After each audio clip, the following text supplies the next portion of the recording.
These eyes cry every night for you.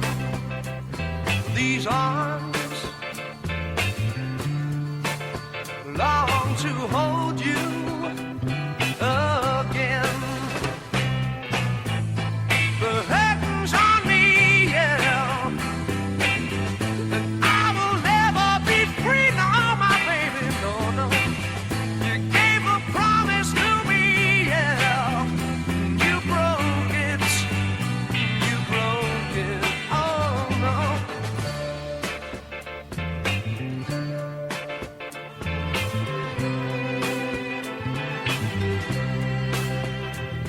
These eyes watched you bring my world to an end. This heart could not accept and pretend. The heaven's on me, yeah, and I will never be free, no, no, no. You took the vow with me, yeah, and you spoke it, hey. These eyes are crying. These eyes have seen a lot of love, but they're never gonna see another one like I had with you. These eyes are crying. These eyes have seen a lot of love, but they're never gonna see another one like I had with you. These eyes are crying. These eyes have seen a lot of love, but they're never gonna see another one like I had with you. These eyes cry every night for you. These arms long to hold you again. These eyes are crying.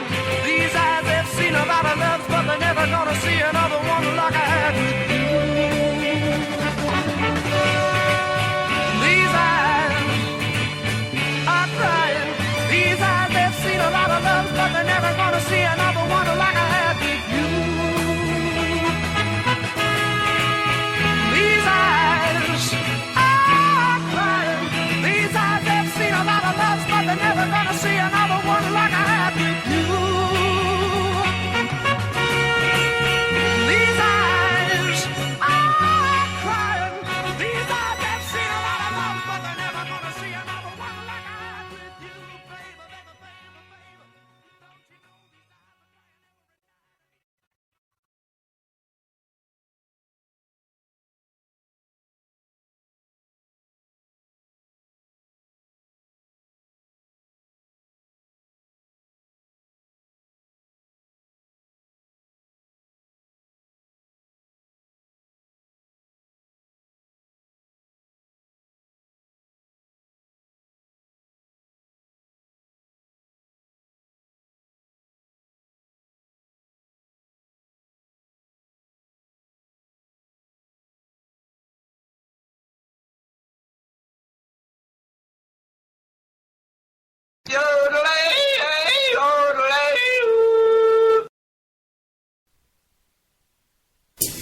Hello, people from Spreaker.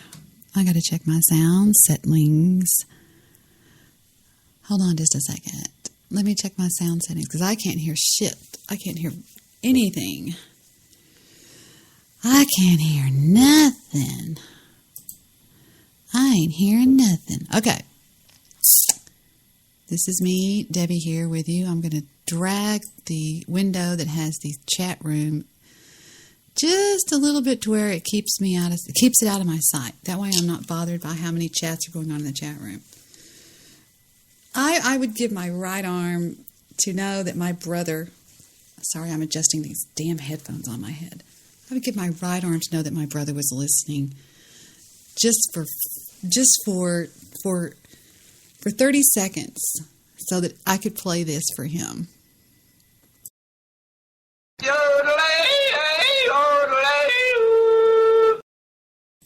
And bet him, before I played it, $5,000 that he would know exactly. David would not only know which stooge that was, he would describe the entire scenario at which it took place. But you know, David and I were always, my mother used to tell everybody that we were twins.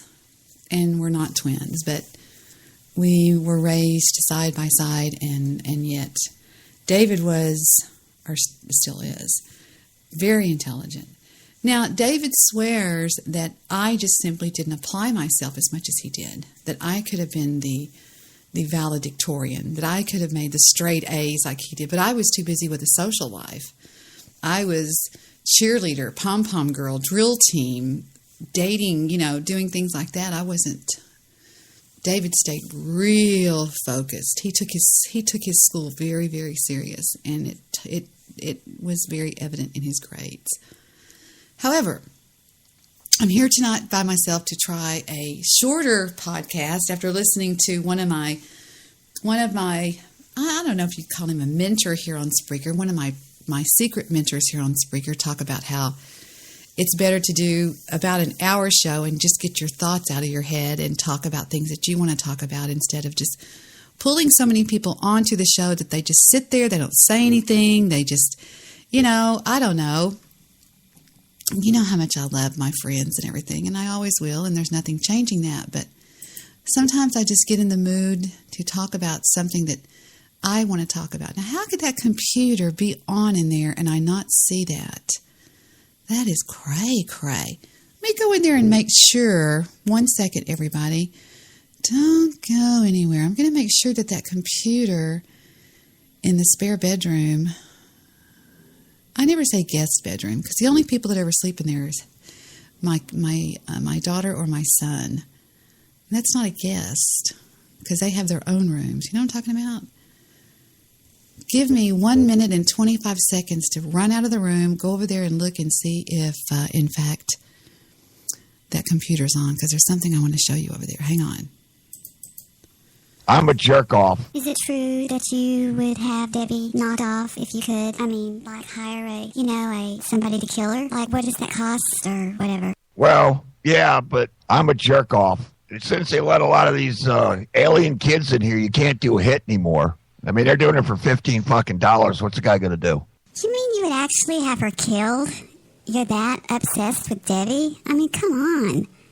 She's just a podcaster. Oh, you mean broadcasting? Yeah, she's just a podcaster, broadcaster, whatever you want to call her. She doesn't do anything to you. I'm a jerk off. That's like saying you got shit on your dick. People look at you weird. Okay, I'm not real sure what that means, but coming from you, I guess, whatever. Can you tell me, when did you first become obsessed with Debbie? Do you remember back that far or what? First year in college, terrestrial radio, 1980. I'm a jerk off. Okay, Mr. Shea, we understand that you're a jerk off and you don't have to keep saying that. But other than just basically stalking Debbie on the network here, what else do you do? Do you dress up as Debbie at night, putting on lipstick and running around going, oh, I'm Debbie Daly, I'm Debbie Daly. What else do you do? All right, I'm back. I just grabbed the computer and I was in there looking very slowly for the charger, and I thought, I got to get back in there. So it looks like it might be charged for how long? I do not know. This, of course, is the MacBook, the 17-inch MacBook that I used the entire time. Let me turn it off and turn it back on. The entire time I was podcasting off of Blog Talk Radio. There are some archives on this show that aren't able to be reached by, the public, what have you. In fact, let me pop out the battery behind it and make sure that it's shut down, because sometimes it'll just put itself in sleep mode. All right, there we go. Let me pop it back in. There we go. Flip it back over. MacBooks are like Mac trucks. Anything made by Macintosh is just unbelievable. All right. Let's fire it up. The obligatory hum, which is a perfect E. E. I always know that by the old do, re, mi, fa, sol, la, ti, do. Do, re, mi, fa. It's like a mi, which is the E. It may be boring with just me, but at least I'll be getting my thoughts out here. And I want to talk for just a minute about something that happened on my show last evening. Now, if it goes dead on me, we know that I was too lazy to plug it in, so I should actually do that. We'll see how it goes for the first couple of seconds. Let's see if it picked up the iTunes. What it is I've got, there it is, it picked it up. I've got it on sharing, and that way I can play off of this system what's on that system. All right, we're already in there. Okay. Oh, what do we have here? No, we haven't picked it up yet. Pick up that computer, please. Pick up the library any day now. Da, da, da, da, da. Okay. I know I should have done this before the show, but I do absolutely zero show prep. You know that. You guys are well aware of that. I was actually doing something completely else over here when I decided to come on the air. Damn it! Why did it sign off? Well, it picked it up and then it dropped it. What the heck am I doing here? Where did it go? It picked it up and then it dropped it. I have to do that again. Maybe I better get the plug. Hold on, let me put something on just a little bit longer than that. Maybe, unless this is it. Let me see if this is it. No, rats. Rats. Hold on, everybody. I'm sorry. I'm going to have to do this. I don't know why it's not picking it up. Okay. Damn it. I'll just have to put something else on while I go over there and grab the thingy. Because y'all don't want to just sit and listen to me just banter.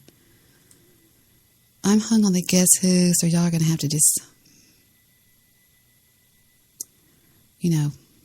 deal with it until I get over this stage. I mean, I could go back to G-Easy. I could go back to where I was stuck all of the last month of January, which was, what did I get stuck on? Remember?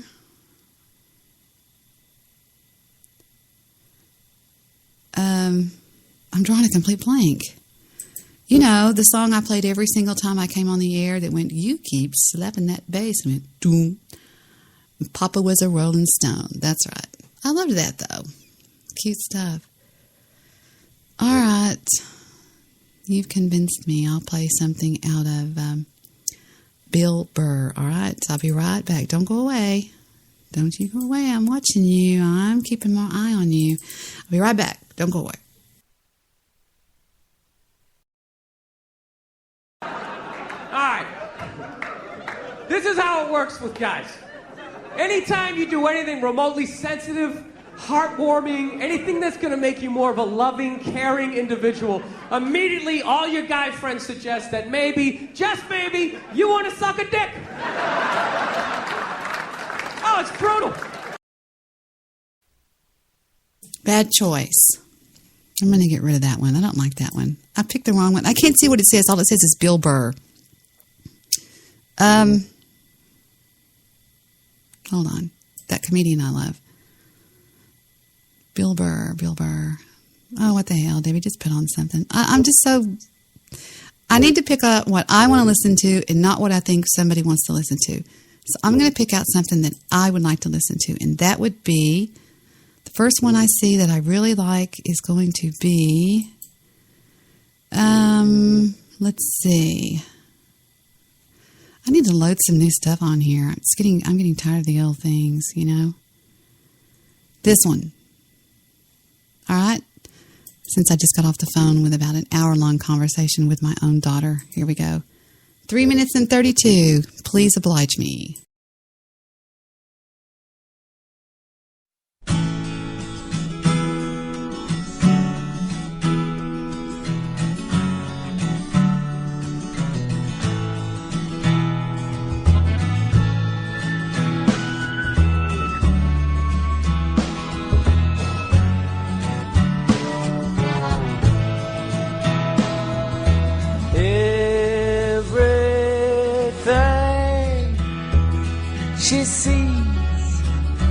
says she wants everything she wants, I see she gets. That's my daughter in the water. Everything she owns, I bought her. Everything she owns. That's my daughter in the water. Everything she knows, I taught her. Everything she knows.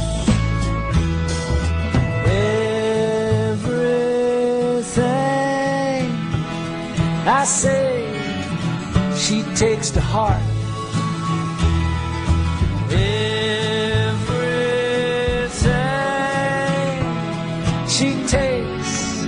she takes apart. That's my daughter in the water. Every time she fell, I caught her. Every time she fell. And that's my daughter in the water. I lost every time I fought her. Yeah, I lost every time.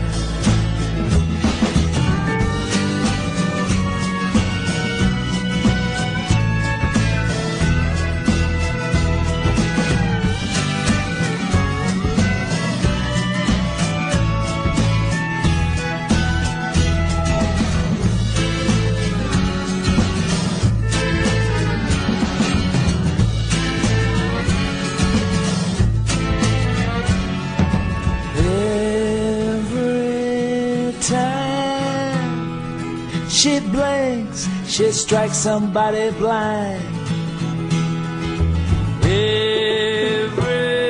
Everything she thinks blows her tiny mind. That's my daughter in the water. Who'd have ever thought her? Who'd have ever thought? That's my daughter in the water. I lost every time I fought her. Yeah, I lost every time.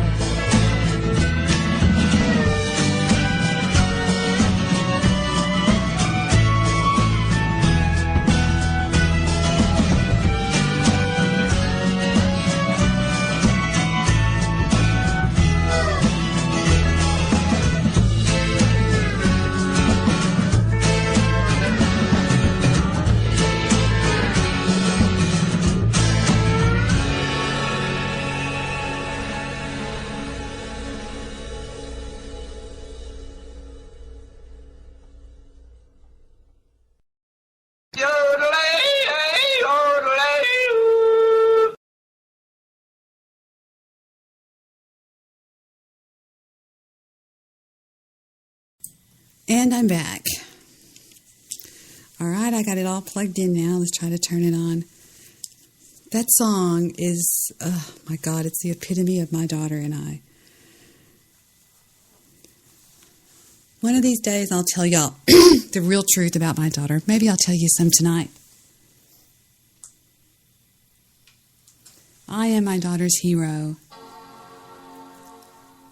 If you've ever seen the film, and the reason I say film is because I like to give you a reference point. We are much like the film Steel Magnolias, the daughter-mother dynamic between Sally Field and, of course, not Sandra, Julia Roberts. We were a lot like that. We are a lot like that. And the reason I say that is, okay, this is kind of you're going to have to stay with me here. When I first came to Spreaker, okay, I was told that Spreaker was full of professional broadcasters, full of it, that it was a cut above the rest. It was chocked full of former terrestrial hosts, present day terrestrial host, that it was a shot at iHeartRadio, which I found out was a joke. I could be back on iHeartRadio in 1 week. If you want to dare me, watch me, I'll do it. I can do that. I don't want to be back on. I mean, I thank them for paying for my 10-year account, but what do you get when you're on iHeartRadio? You get nothing. So anyway, shouts out to iHeartRadio. All right. I'm trying to fix my hair. I'm sorry. I've got conditioner on it. Okay. There we go. And the towel is getting my back soaking wet. However, I digress. Now, the relationship between my daughter and I. Yeah, it's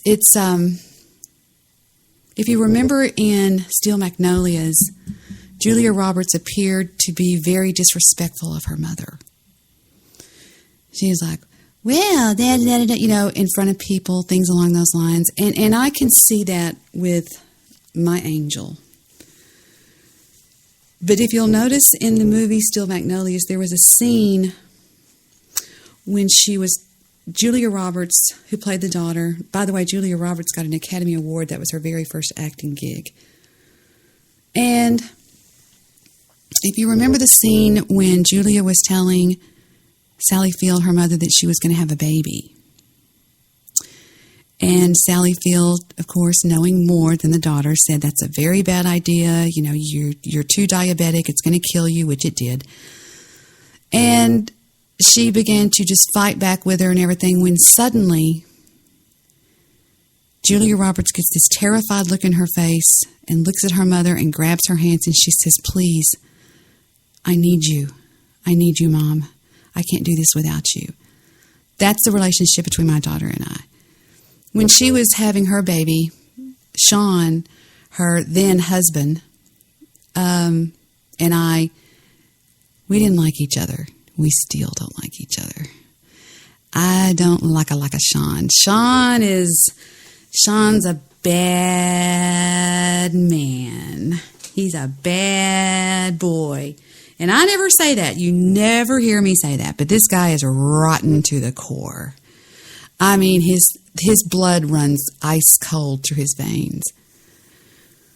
And he doesn't like me because I see him. That's why a lot of people don't like me. I see you. I know what you're doing. Well, when she went into labor on December the 20th, she called me. Mommy, you've got to be there. Mommy, you've got to be there. Well, they said it was going to be a long labor, so I got a room at this hotel right next to it, which was the, what's that hotel next to Medical City? It's really not, 4-star hotel. I called her up. I said, Mommy's right here. She goes, oh, okay, thank God. I said, I'm across the street. I can be there in 17 seconds if I need to, if I take the stairs. So she calmed down, and her and Sean were there, and it's a long deal. They hook you up, blah, blah, blah, blah, blah, blah, blah, blah. They start this stuff. I go to bed that night, blah, blah, blah, blah. At 4 o'clock in the morning, she goes into full-blown, it's 0 hour. It's time. Sean was told the first thing to do was to pick up the phone, call the hotel room, and inform my mom. Do you think Sean did that? No. My daughter was in that room screaming at the top of her lungs for her mom. And that bastard would not get me because he was telling the nurses. One of the nurses said, don't you think we need to call her mother? She doesn't need her mom.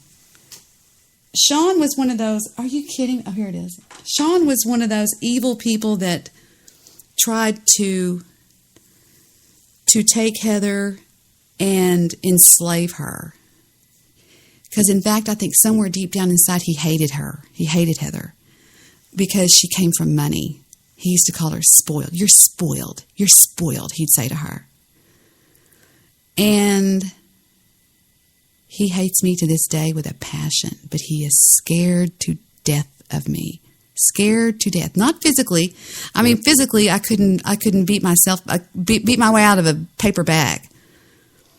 But I'm the kind of person that some people just don't mess with because I wear the white hat, which means I don't fight offensively, but I play a mean game of defense. And Sean got kazunkered one night by me. Kazunk. Never to be seen and heard from again. Da-da-da-da-da. Except he pays child support and he does as he's told or he'll get bitch slapped again because that's what he is. And that's not me being a bully. That's not me being mean. That's me fighting evil. That's me winning over evil. So, Sean, if you're out there, how's life treating you, Shawnee boy? Okay, now moving right along. Let's try to turn this bitch back on. Are you back on? All right, let's go back over to iTunes. Last night on the podcast here, God damn, why isn't it picking it up? Okay, hold on. I got to change my settings here. I think I've got something blocked on this computer. Sharing. Click. Oh, computers on your local network can access your computer. What?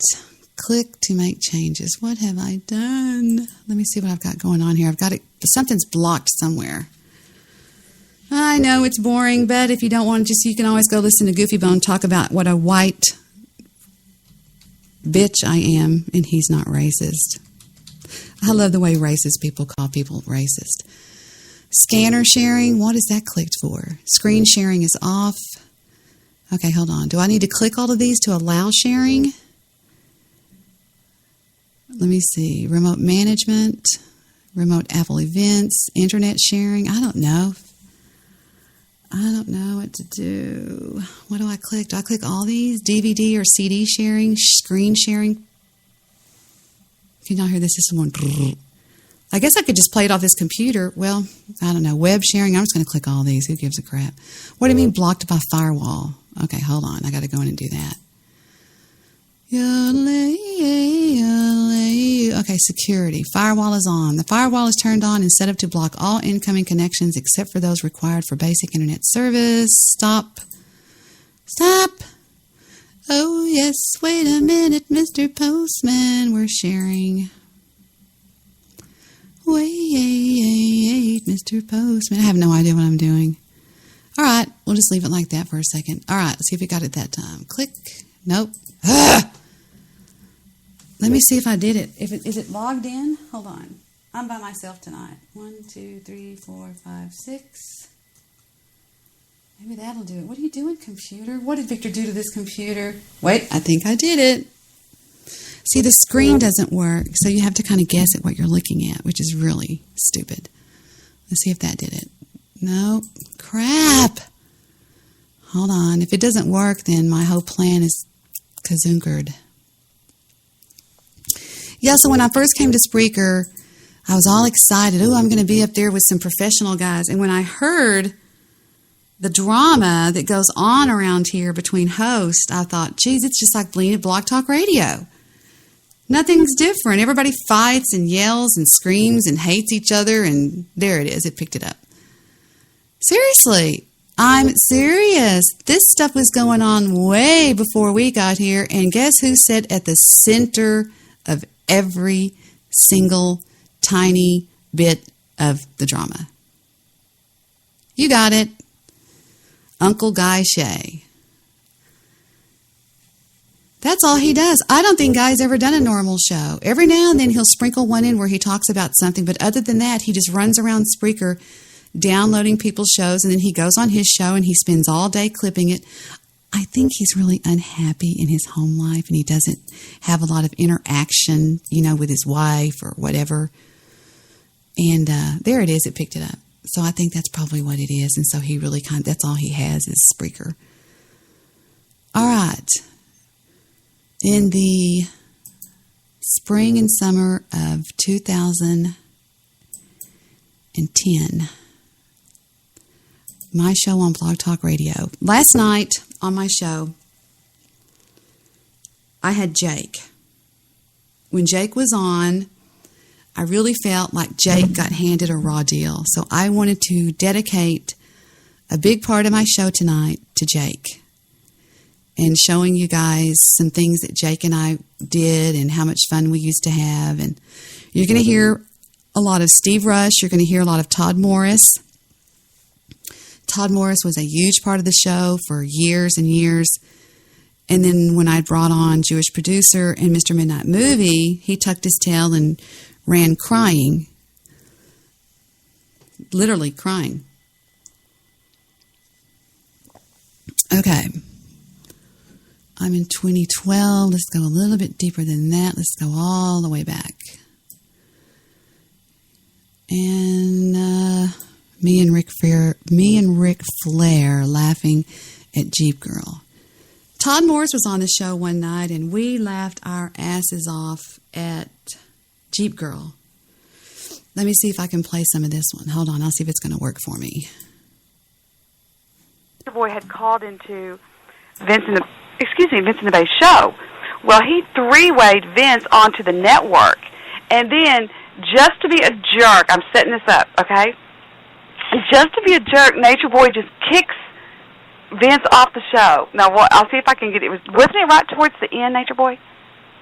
Yeah, I believe it was. Okay, I'll see if I can get it real quick. Okay. Oh, my God. 75 of them that are... Yeah, and you got 200 listeners. Y'all don't even know about this. Y'all see the internet. She probably weighs 300 pounds. Hey, a good laugh or a good orgasm will fix the pain. The clonazepam is a 2 milligram one, so if you cut it into force, I'm not going to take it. I don't care. I won't even take any. I'll barely take aspirin and Tylenol. I'm always afraid of. I just like to be with my full head because I'm running a train here. I've got babies here that depend on me. I've got children that depend on me. And if I'm fucked up and something goes wrong in this house in the middle of the night, I've got to be spot on. And I can't be like, yeah, that's why if you cut it in force.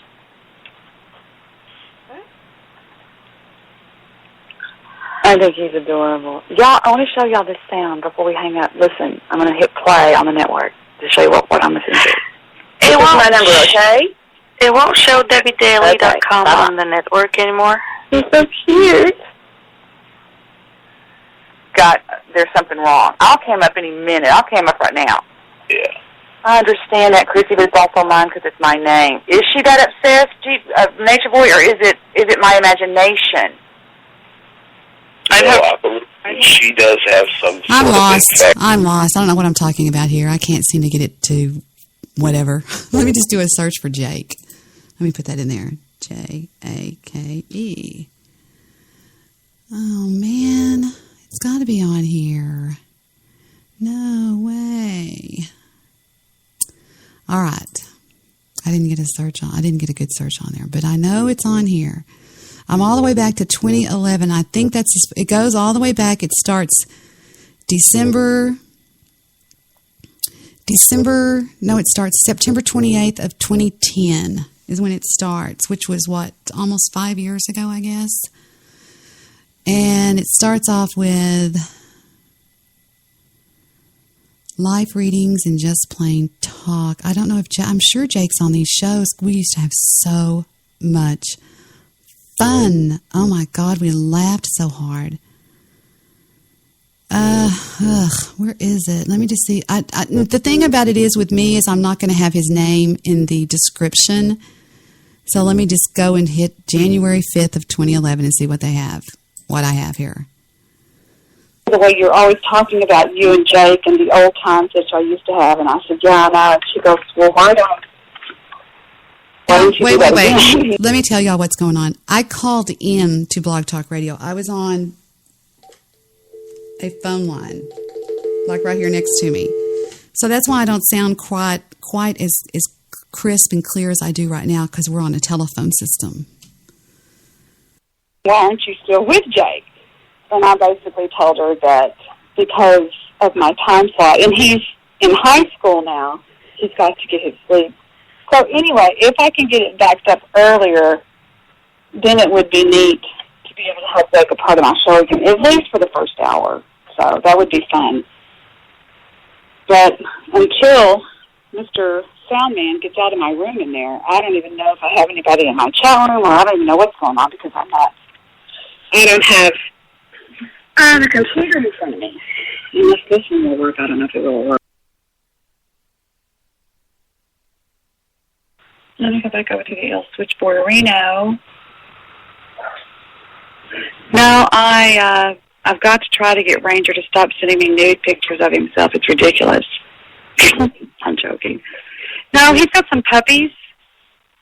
a friend of mine's got puppies. I never thought I'd hear her say that in a million years. This is true. All right, area code 408.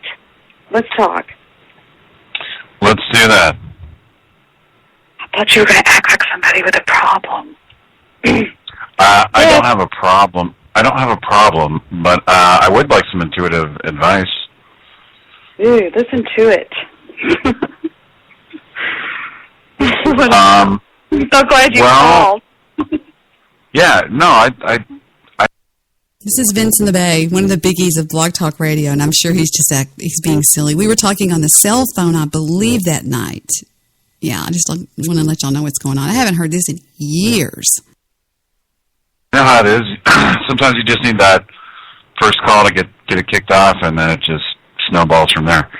But yeah, it's those New of you Year. who don't know, this is Goofy Bone from Blog Talk Radio. No, I'm joking. This is Vince in the Bay. Yeah, people mix this up a lot. We're from the same area. We kind of have the same accent. Well, I'm just wondering, it's a new year, and I'm kind of feeling good about it in general and excited about it, and feel like my prospects are good, but I'm not really sure what I should feel good about and look forward to. What maybe you guys would really feel. Well, I am so intuitive. Look like for me first. Yeah, I am very much intuitively connected with you, and I'll tell you exactly what I feel if you really want to know. I think that on the cover of you are a bad boy. That is the jacket that you wear, and I believe that you wear that jacket very well. I believe that you're like an onion. There's a few layers to you. Not an onion. There's about 3 layers to you. The second layer to you is that of about a 17 to 21-year-old guy. There's one of those kind of guys that is real cute, that every girl would love to go out with, but you're the kind of girl that would give the girl a nookie on her head sometimes and go and throw footballs at the State Fair, Texas, and win her these big teddy bears. But I'm going to tell you what's on that inner part that I see, that nobody else, maybe no, but few people see, and that is a genuine heart of gold. Now, I don't say that to a lot of people, okay? And I can feel that in you every time I hear you on the air go into an extensive talk. And the reason why is it has a lot to do with what happened here recently in a situation, which, I found out from the boss, so to speak, at BTR, the people in the carpeted offices. It's fine to talk about something, just don't start ranting and talking ugly about people. But recently, in the situation that went on, I could hear coming from you when I was listening to you almost a chivalryness, a little bit of chivalry in your voice when you would say things like, all right, that's enough. Oops, I put you on hold. Or, oops, that's enough of that. And oops. And I would sense that there's those 2 layers that are fighting because the heart of gold doesn't want to be seen because of the bad boy that's there. The cute guy, bad boy, the guy that rides the dirt bike, the guy that drives the fast car, and he's always in a wreck somewhere or something. The cute guy that didn't really wear the leather jacket, but he was the one that hung out with all the football boys that didn't play the football, but he was still a really cool, cute guy, right? Now, having said that, that's a winning combination. You'll never lose. You'll never lose in life like that. Okay. So to put it very bluntly and very short and very clean, you are never going to have trouble because the core of you, your intel, your processor, is a heart of gold, and that's not always what it is with everybody. And although there may be other outside layers, that's down there underneath. But a lot of people don't see that. And that will cost you 25 cents. No, I'm joking. But that's the truth, and I mean that from the bottom of my heart. Put it on my tab, sister. Your tab is no good around here. No, but as far as you've probably not had a hard time with life in general as it goes. Now watching him start thinking, the bad boy's going to come out. No, yeah, no, I've had quite a bumpy road, which maybe I need somebody that's used to that terrain, because I'm still on the market for a lady, Debbie. That hasn't changed. And I notice we have Jeep Girl here. Maybe she'd like to go on a safari with me sometime. Mrs. Bay is going to be one lucky guy, and I'll tell you what, Lucky guy? Now, I want to address this issue, too. People, there seems to be some sort of underlying theme to a lot of the people that have been trolling me that I'm somehow gay. No, now, I have a girl. No, don't get me wrong. I love the gays. I really do. I don't make love to them, but I love them, and actually have a very strong coalition formed with them here in the Bay Area, where they attract more gay people and recruit more gay people here. So I have more and better access to more and more straight female women. Absolutely. I would march with them. As you well know... Less competition. That's the way I look at it, Debbie. Less competition. That's a very good way of looking at it. Now, it probably wouldn't do me any good to be there because there wouldn't be enough men going around. Do you actually live around San Francisco where the streets are like real up and down? Are they really like that? I do not live in San Francisco. I live in San Francisco. Where there's most of San Francisco is hilly. It's just there's not very many. Can you detect the sound quality of Blog Talk Radio? Now do you see why we all left? And it got worse. It got worse and worse and worse and worse. It was horrible. And I still am glad to be here. And I also have a Blog Talk account. I'm sorry, that's me digging in my makeup. I have a Blog Talk account too. I could be on there right now, but the sound quality is just very lean. Here we go.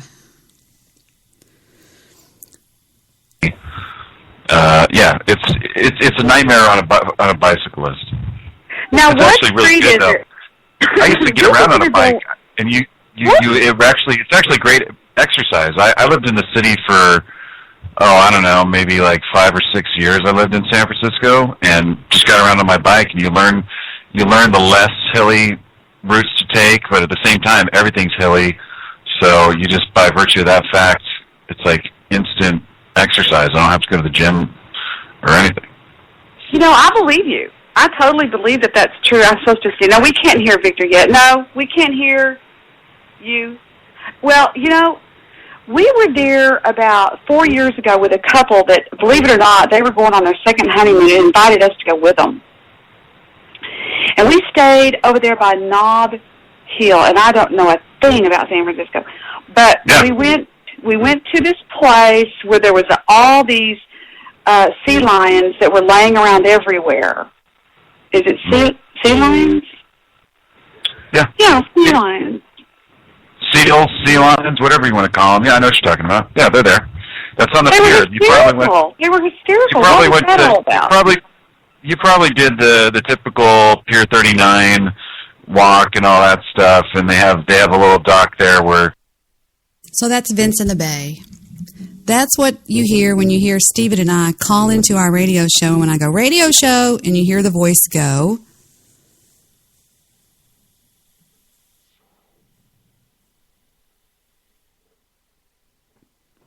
Hi, this is Vince in the Bay. Wait, hold on. Hello, this is Vince. Wait, I'm not doing it right. What am I doing wrong? Hi, this is Vince in the Bay. This is Ray calling from the Bay Area. Because Vince always had so much...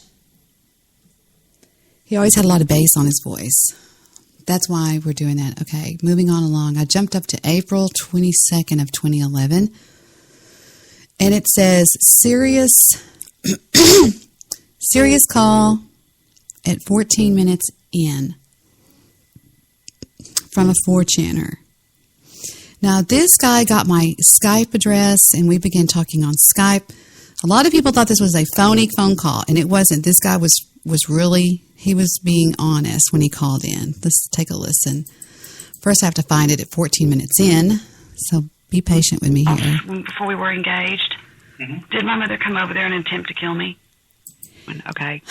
Should I just say that? Just say what I thought I said? 4 o'clock in the morning one night because I heard my neck and trying to get on. I hate you. Please don't leave me. You're exactly right. Yeah. This is it. I'm not going to go into the I understand your details. Right. But There we go. there is no bridging that gap. You can have a bridge, maybe, and probably not get to the other side. Our generation, are disconnected. Facebook, 4chan, cell phones. We are so disconnected that I would say our entire generation is fragmented, and you're going to say that you will bridge the gap between... No. I'm not trying to do that, baby. I'm really not. I'm not trying to be some sort of a martyr. I'm really not. Okay. I remember during the show, I was exhausted. I was exhausted beyond belief because I had 3 things going on at once. Victor was rebuilding my little home studio. I had a visitor from off the internet that was at the house staying with us, Oro Shango. I was staying up really late, and I had just gotten off of a show the night before with Westboro Baptist Church. Here we go. I'm not. I just am here. That's it. Answering the phone. All right, then. Then I will give you one last go. You know what borderline personality disorder is? Yes, I do. I studied it in school. There's a very famous book written about that called I Hate You, Please Don't Leave Me. You're exactly right. Yeah. Okay, so go ahead. An avid fan of that book. Yeah. I am one of those people. Oh, really? And how do you know that to be true? I was diagnosed with it several times.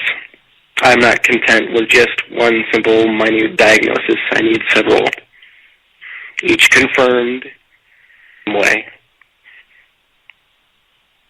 So I'm going to ask you, do you know anybody that has an alcohol problem? Yes, I do. And how do these people, with their excess... Wait a minute, I just remembered, this is a Skype call I had with this guy. And I told him after it was over, I said, do you mind if I play this on the show tomorrow night? That's right. This is a Skype call. I'm actually playing this. Yeah, this is one of the 4chaners. Excessive drinking. I'm asking for advice here. I've entered a very rough patch. You know, I was going to pause that because this is what I wanted to say. This is how I think that the younger generation can use me. They can use me for somebody late at night that you can go to with your problems, that's not your mom or your dad, that looks at it from an adult's perspective and yet on your level, okay, and will be honest with you. You don't have to hold back on anything. You can come to me about drugs, sex, anything. And I'm cool with that. If you're not, I mean, I wish you guys had somebody that you could call, and that could easily be me. I mean, you certainly don't have to sit in my chat room every night or whatever and listen to the program, but listen to the way this call progresses. And this was, I think, Wednesday night. Thursday. Yeah, I'm pretty positive it was. I'm listening. Just going to say I've entered a very rough patch. I'm looking for give and take. I'm not so much give, if you understand what I'm saying. I understand what you're saying, and I'm listening. I'm just hit the mute button because I don't want to interrupt your thought process. Go ahead. I can continue at any time. So what do they do? Do they attend Alcoholics Anonymous? Church groups? No. There's a reason people drink. Right? Sure. But is the drinking to fill the hole in me? I think it's personal. Of course it's personal. I think it's more on a one-to-one. It's one by one by one. I don't think it's anything that you can generalize on. People drink for different reasons. I think some people drink excessively because they like to party. I think it has nothing to do with having problems. I think it's more of a celebratory deal. You know what I'm saying? Excuse me. Of course. There is levels of drinking. I don't think you can classify all alcoholics as trying to drink. I'm sorry, I'm losing my voice. Hang on. I don't think that you can classify all alcoholics as drinking away the pain, so to speak. I think some of them enjoy it. They enjoy the feeling that they get. And so I don't think all of it's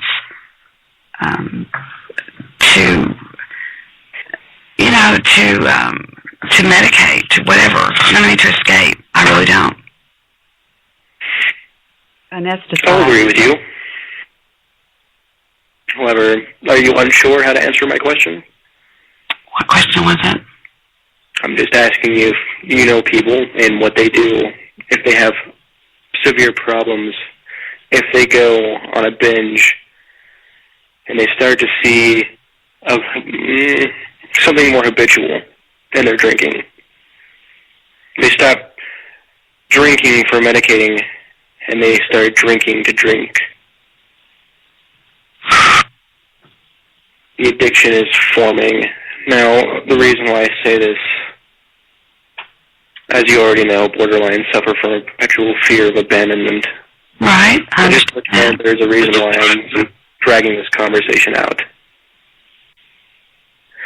I'm getting a little tired of people trolling you. Well, what should we do about that? Tell them all to fuck off. All right. I don't know what else you want me to say. Anyways, my drinking has become more habit-forming. So if you're going to give me advice, what would you give me? Well, when I was in my 20s, I was 21, okay? And I started drinking. And when I came home one day from work, I was a legal secretary and made a drink. I realized one thing is I'm not going to let the tail wag the dog. I was going to make the drink my bitch instead of the drink making me its bitch.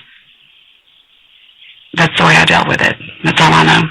That's the way I personally dealt with it. I get pissed off when something tries to make me its bitch. What if you can't stop? There is no making it your bitch. Yes, you can. Yes, you can. You can. If I can do something, anybody can. Because I'm nothing more than a weak person myself. And I remember the moment I walked into my apartment. I can see the moment. I can visualize everything about it. And I drank Tanqueray and tonic. And I drank it, and I drank it, and I drank it.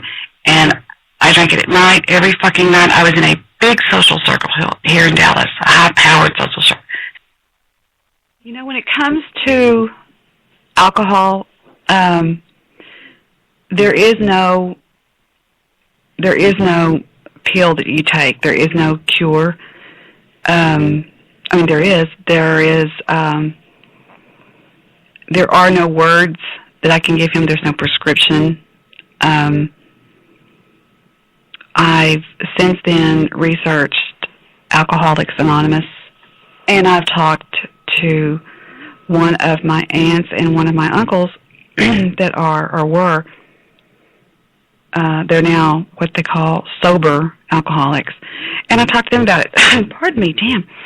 And it, you know, dealing with anything like that, I think with the exception of heroin,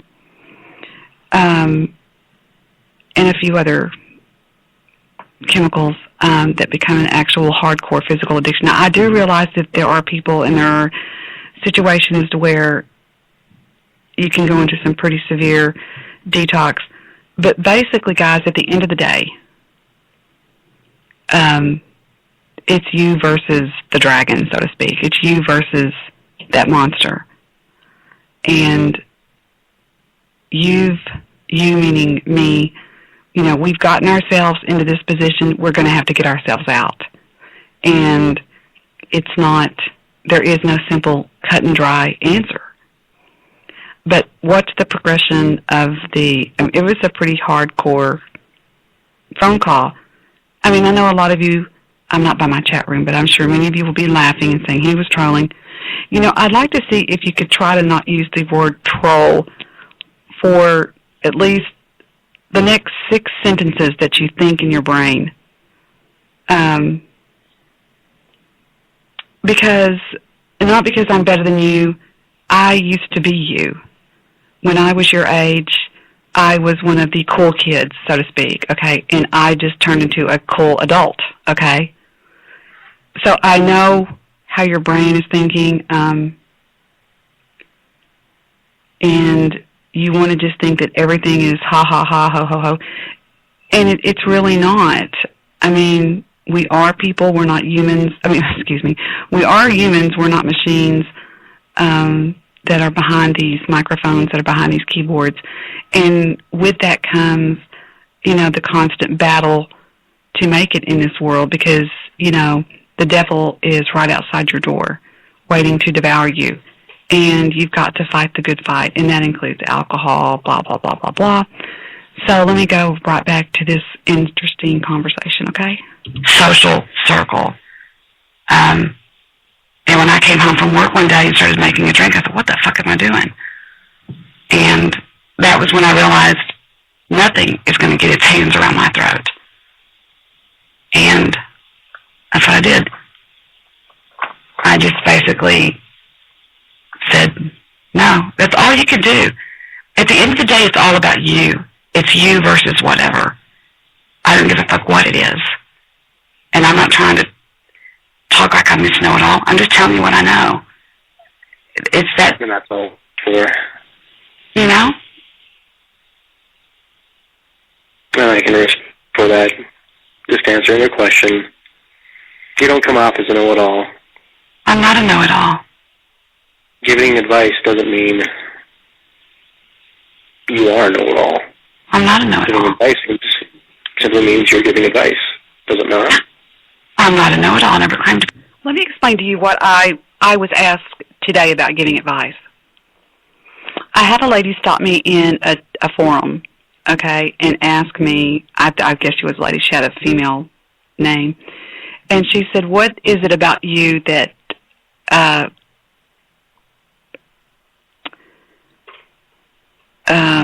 I'm so bad with words tonight, qualifies you to give out advice? And I said, well, what qualifies anybody to give out advice? I mean, there is no answer book.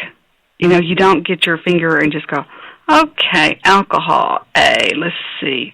I know that there are remedies, there are programs, but when it comes down to advice, this is what qualifies me, okay? I speak from a place of honesty, of caring. I genuinely care for mankind, and I speak honestly. I don't do this for any reason other than to help people. That's the only reason I do it. I don't care if I ever get paid a dime. I mean, that would be nice. I damn sure don't want fame. If I wanted fame, I wouldn't be behind a microphone. I would have done this a long time ago. I waited until my kids were grown and I could devote time to it. I wanted to do it good, properly, not on the telephone. I wanted to make sure that I had, the right equipment and all that kind of shit. But back to advice. I just give out common sense advice, okay? And I've always been able to do that. Hold on. Thank you. And I come from, life experience on a lot of things. And, you can talk to somebody that's got all these degrees behind their name. And I did go through that program, okay? And they don't teach you how to give answers because every answer is unique. Every person is unique. And the more I get somebody to talk to me, the more I get to know that person and I get to know perhaps what they need. I think some people are just gifted. I've always been told, since I was in high school, people would come to me and talk to me like about their boyfriends or their girlfriends or whatever. Guys and girls would come to me. And it was just one of those things to where word just kind of got out a little bit saying, ask Debbie, she's pretty level-headed or whatever. You don't want to seek advice from somebody that's like, oh, my God, I don't believe that. That's real emotional about things like that. Now, I get emotional about my situations, but those are my situations. I don't get emotional about your situations. And that's the good person you want to talk to. And I've put a lot of miles on this show and given out a lot of advice. And I have yet to have very many people come back and say, you're full of shit. Because whenever you just speak honestly and you really, and at the time somebody is seeking advice, I believe they're kind of confused about shit. And I'm not. It's sort of like the coach and the football team. I can see better the playing field, the defense, the offense, than the quarterback can. So it's better off because I raised a quarterback over here. It's better that the coach called the plays. So that's always the way I looked at it. A lot of people say that maybe you haven't done that before. Well, okay, let's look at that. The coaches of, and I've said this many times, the coaches of the United States Olympic women's gymnastics is usually a little fat man that is from, Yugoslavia or whatever. I mean, he certainly can't get up on the triple beams or whatever and start showing them how to do it. No, but he knows how to coach and he knows how to talk to people. And I just think it's a gift. I don't think you can get a degree, but that doesn't, you've either got the gift of helping people or you don't. Now, being a doctor is different. You've got to know anatomy and all that kind of stuff. But to be a counselor... Shut up. Who wants to hear a 4chan raid? Take it away, 4chan. And 2, I'm a pedophile.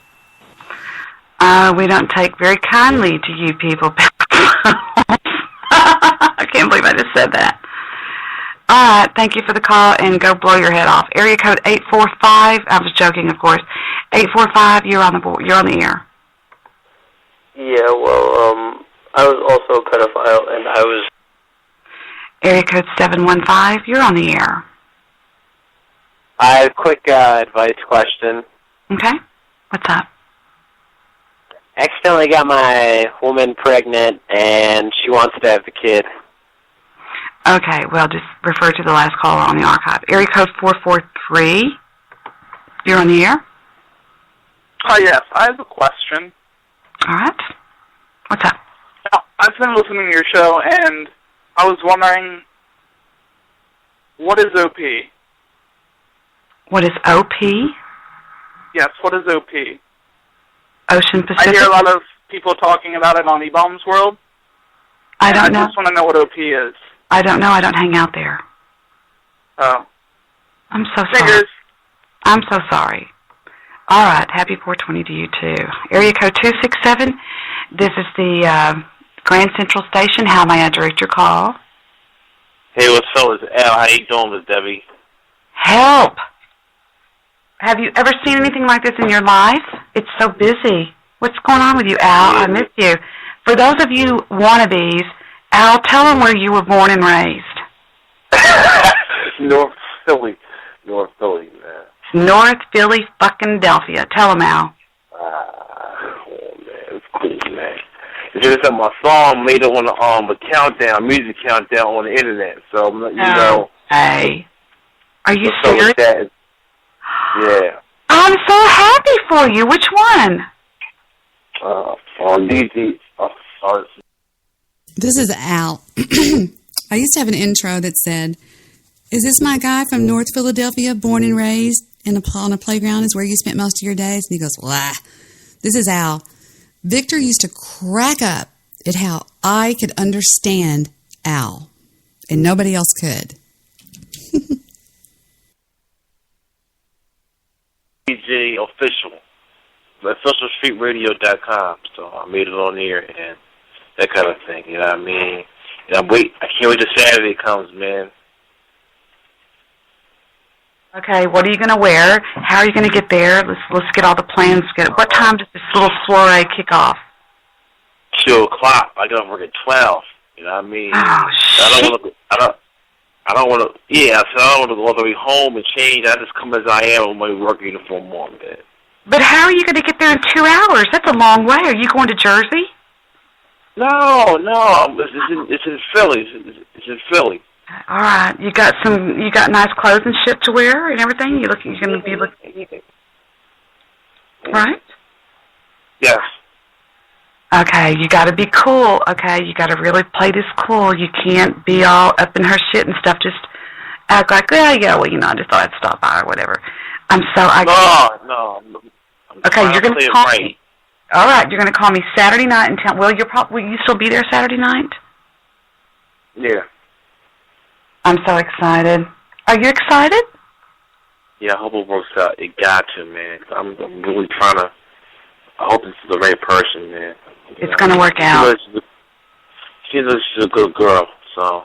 It's going to work out, and that is called the power of the art of attraction, the power of positive thinking. It's already worked out. We might as well order the invitations. Of course, I'm joking. Yeah. Tell me a little bit more about this record getting put on. It's called Second Minute Hour. It's about you trying to get paid. You know what I mean? And every second minute hour, they give you a couple of dollars from your pocket. So it came from frustration. Like every second, every minute, every hour of the hour, so I need a couple of dollars. So that came from that concept, just thinking about something, turned into a song. You know what I mean? Wow. Amazing. Where do you get your beats? Do you make your own beats? Nah, I buy from different people. All right. Now, where do you do your recordings at? When do you actually lay the track down? Where do you do that at? Different studios. The Star Set Studio goes to. For those of you who just now tuned in and now are not keeping up with your programs, this guy, his name's Al. He's a good friend of the show's. He's a good friend of mine, actually. We've been talking to each other for over 2 years, and we've tried a lot of stuff to get him hooked up with Mrs. Al. And he lives in North Philadelphia, born and raised. Did you spend? I got these chicks in Philly. I'm not trying to be funny. They don't think they're good women in Philly. Yep, I know. Our age, they take it, be married, a bunch of whores. Oh my God! It's all right. You can't go out like that. Pieces of shit. It's hard to find a good woman out there today, from what I understand. In Philly or just in general? In general, believe me. In general. Because all the guys bitch around here. They all bitch about it. They're all like, they say they're a bunch of airheads. They're like, oh my God, you are like so cute, I'm about to die. Oh my God, they're all like they're 13 years old or some shit. Oh. I'm really gunning for you for Saturday. I'm going to be thinking about it all day. So, do you think I get over at 12, I don't know what time it's going to end. So maybe that's just, you know what I mean? I don't know. I gotta call the guy. I gotta call the guy up tomorrow to get that straight down, man. Don't be late. I'm not. This is a big deal, and I'm so excited for you. He's got a sort of a date. Sort of tell the audience what you're going to be doing there and where you're going and why. It's a young adult ministry program, so I'm trying to, go out, show that kind of thing, intermingle. You know what I mean? Absolutely. This is a good kid, guys. He goes to school. He has actually Tell them there's a lot of kids out there listening right now, and I mean a lot. Tell them how you overcame not doing drugs and being lost on the streets of North Philadelphia as a kid. Yeah. Because it's been get involved. I mean, your man doing 15 for a murder he didn't do. Like you know, he's up to get on drugs, shooting stab people, whatever. He got him on convicted on a murder, suspicion of murder, and he did 15 years for it. So I'm like, are you serious? Yeah, this really happened. And I'm like, no, I'm not going out like that. You know, you see people you're close to get murdered, go to jail. It's just, damn. I don't want no parts in it. And that's just how I roll, you know, so. Yeah, but it was hard. You had to say no a lot, and a lot of people called you this and called you that, but, you know, you held your ground, and I'm very proud of you because you come from what's known as the real tough streets up there. Do y'all really have the new Black Panther Party up there? Yeah. Damn. Have you ever seen a shooting on the streets? What? Now, actually, I heard shots, but I go to funerals sometimes. But, well, I don't really know anybody personally that doesn't at this point. And I ain't trying to. Damn. Damn, that's unbelievable. That's unbelievable. I mean, I guess I'm just from a different culture, Al. Not a different culture, just a different something. I don't know where I'm from, but that's amazing. That's amazing to me, and I'm glad that you came through that. Have you ever lost any friends, close friends, to getting killed on the streets? Drugs, yeah. Damn, so you've had them OD on drugs and stuff. Which is the most dangerous drug? Is it heroin? I think it's crack. Crack kills? Crack. The first thing you do crack, you can't beat it. You don't want to get involved in it. Look at Rick James, Bobby Whitney. You know, the list goes on, man. Charlie Sheen's on coke. You know, I know that I was on drugs, cocaine for 26 years. You know, it's destroyed his life, man. You know, I ain't trying to get into it. You know. Amazing. Be honest with me. You know, tomorrow's 4/20, right? Yeah. Okay. I mean, I don't think that you actually smoke marijuana or weed. I don't think that weed is that much of a problem unless you just do it so much that you just become like a veg, you know? I think it's mentally addictive. It's definitely not physically addictive, but yeah, I think you get to where if you stay stoned enough that it becomes the opposite, that being not stoned is strange to you. At least that's what happened in my case. A long time before I had my children, back when I was single, I started smoking pot, marijuana, weed, whatever. And I smoked so much every day that it got to the point that if I wasn't stoned, I didn't feel right. And I was an upstanding citizen. I mean, I was working at the courthouse for a judge. I was his assistant in the court, and you know, I wasn't just some whacked out chick on weed. You know, but it can really get to you like that. And of course, I eventually just quit smoking it. But is that what you're talking about mentally? Yeah, it's a mental addiction.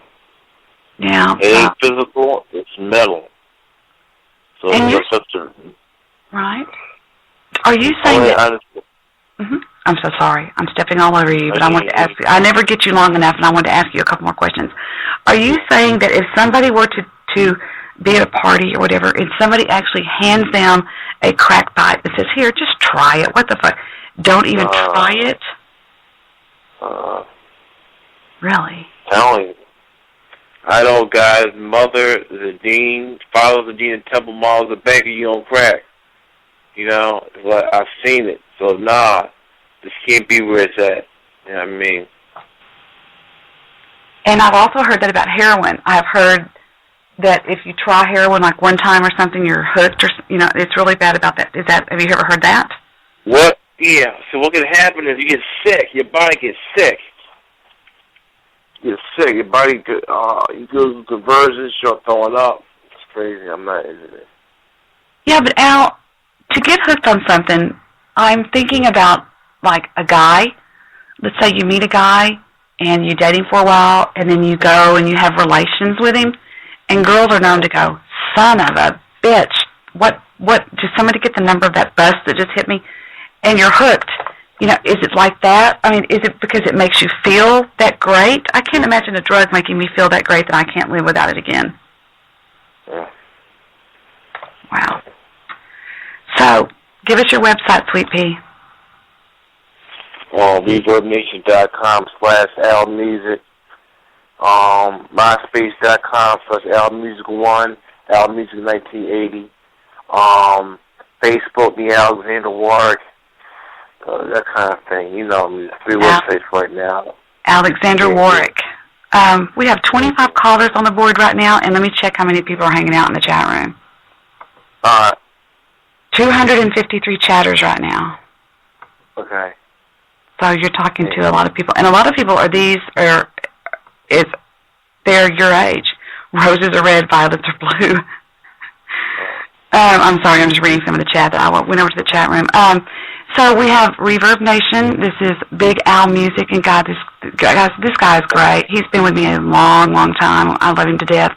I'm going to be thinking about you Saturday, and I'm not going to worry because it's going to go great. You're going to see. Thank you. All right. Love you, Al. Be careful, okay? Don't get there late. All right, bye. All right. I have so many people on the board, I don't know what to do. I mean, it's just ridiculous. I'm just going to have to take a stab at area code 941. Damn, I got to pay those 941 taxes. But first, guys, seriously, I need to go do something that requires me to leave the board for a minute. Okay, so here is a little song called Bilbo Baggins that you're going to get a kick out of. I'll play this song. I'll be right back. Don't go anywhere. I'm going to go do something on my account.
With the band in the morning. Bad actor with bad habits. Some sad singers, they just play tragic, and the phone's ringing and the band's leaving. Let's just keep touching. Let's just keep singing.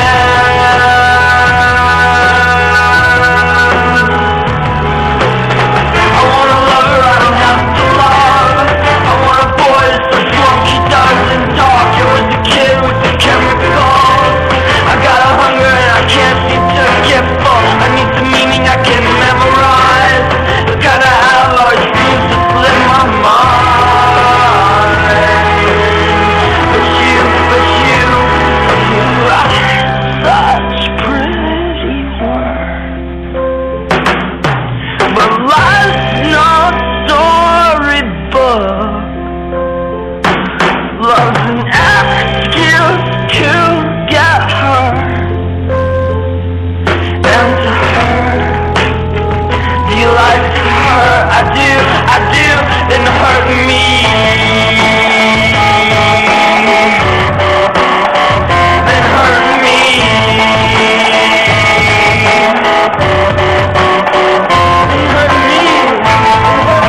know where the rest of this crap is on this song. Kill that. Thank you. Bright eyes. Thank you very much. All right, I'm Debbie Daly with you. It's now 53 past the hour, and we are doing this deal. We're doing this. And I was talking to Al Music. He's been around a long time on the Debbie Daly Show, a long time. Al was calling me back when he was just a little baby Al, and now he's a big grown Al. All right, here we go. Let's get back to the board and get back to business. I feel like I'm grounded when I have to go to the board. Area code 760, you're on the air.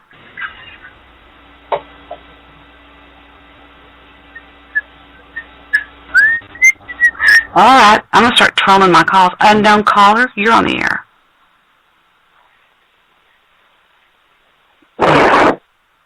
All right, area code 847, you're on the air. Hello? Yes, hi, what's up? Oh, hi. Yeah, I've been listening to the show for a little while now, and since it being 420 and all, I decided I'd call. So, did you hear about that shooting at NIU that happened a couple weeks ago?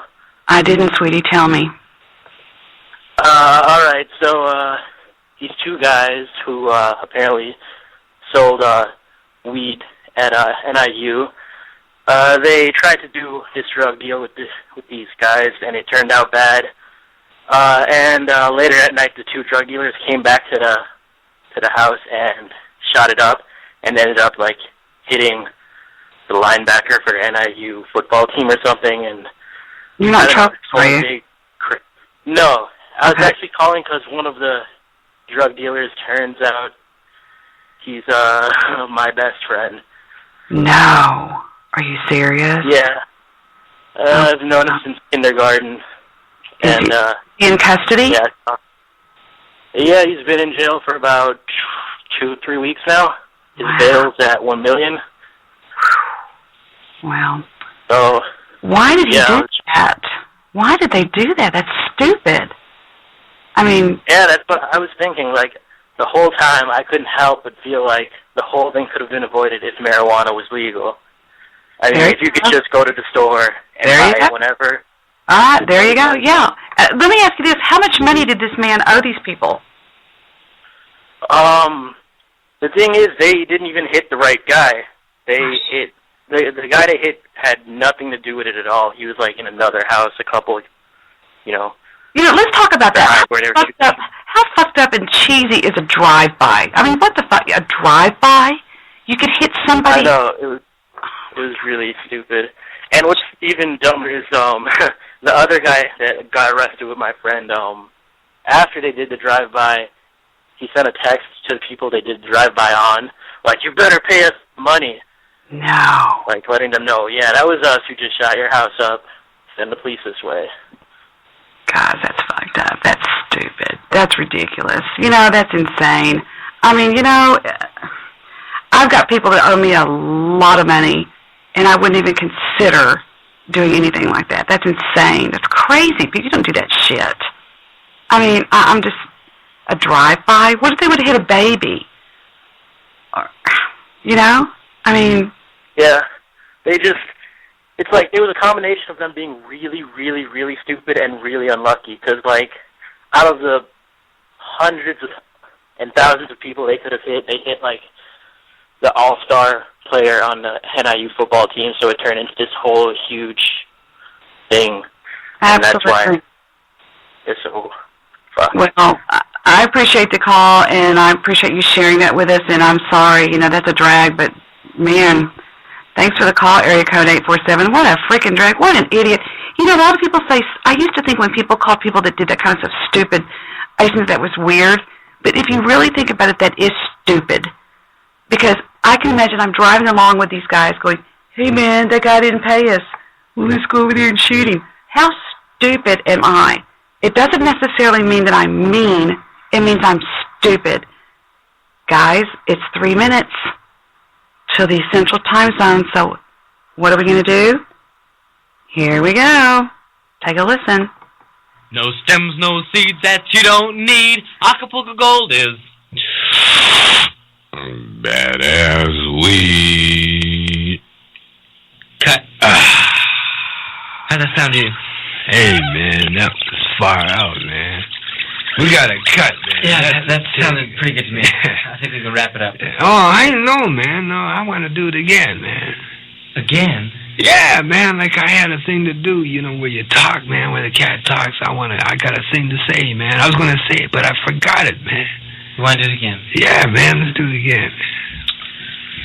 Okay, all right. Hold it, give me a joint, man. Give me another joint. Here you are. Okay, far out, man. Okay, we'll get it right this time, man. Okay. All right, let's try it again, huh? Okay. You ready? Yeah.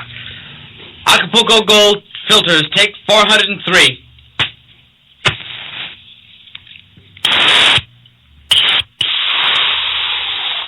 Now, this is some bad weed. Hi there, folks. Smoking more now, but getting high less? Try new Acapulco Gold filters, regular and menthol. Acapulco Gold, just a stony 3 hits longer. And be sure to save the groove coupons on the back. How do you think I got this? Out-of-sight hash pipe. But don't just take my word for it. Listen to what Ashley Roachcliffe of the Jefferson Hair Pie has to say. Hey, that's right, man. You know, I really, man, the cat's really down here where it's at, man. Now, man, I want to tell you, every time I lay some of this gold on my friends, man, they light it up, man, and they just take one toke, man, and they look at me and say, Roach, this weed's a motherfucker, man. Oh, now you can't say that in there. You know that's not you. That's not right. Hey, man, what you want now? Good grammar or good taste? All right, listen, we'll keep going. Remember, folks, it's Acapulco Gold, the herb superb, long in the leaf and short in the can. No stems, no seeds that you don't need. Acapulco Gold is badass weed. Cut. Listen, we can bleep out that other part. I think it'll be okay. Hey, that was all right, man. Did you like that bit? Yeah, that was. When I was working for a radio station here in Dallas, I had the pleasure of picking up Chong at the airport, and we were interviewing him. We were doing a show called Law and Disorder, and we were interviewing him over the fact that he had been arrested for selling bongs on the internet, and he actually put on there that they were bongs and didn't put that they were water pipes. Don't even get me started. And I was told by some people, I'm looking for something in case you haven't figured that out. I was told by some people that it would be nice to have a little welcome gift when he got into the car with me, and I did. And I think y'all know what that is. And he was very happy. His name is Tommy Chong, and that was his original partner, Cheech Marin. They've gone on to bigger and better things, but I assure you they still partake in the ganja. So, happy, it's now, look at us. It's 4:20. So let's just hear that one more time, just the jingle. Take it away, Tommy Chong. No stems, no seeds that you don't need. Acapulco Gold is badass weed. All right. And I'm not sure what I'll be doing to celebrate the 420, but I'm sure I'll do something celebratory. Back to the board. Thank you, Mr. Wagner, for that message. Going all the way, let's see, pick a number between 1 and 25. Let's go to number 12, area code 315. Are you ready? Make it count.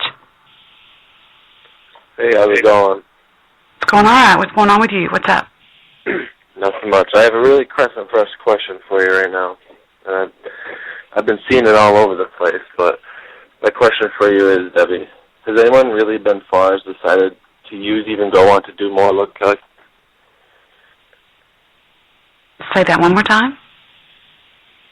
Has anyone really been far as decided to use, even go want to do look more like?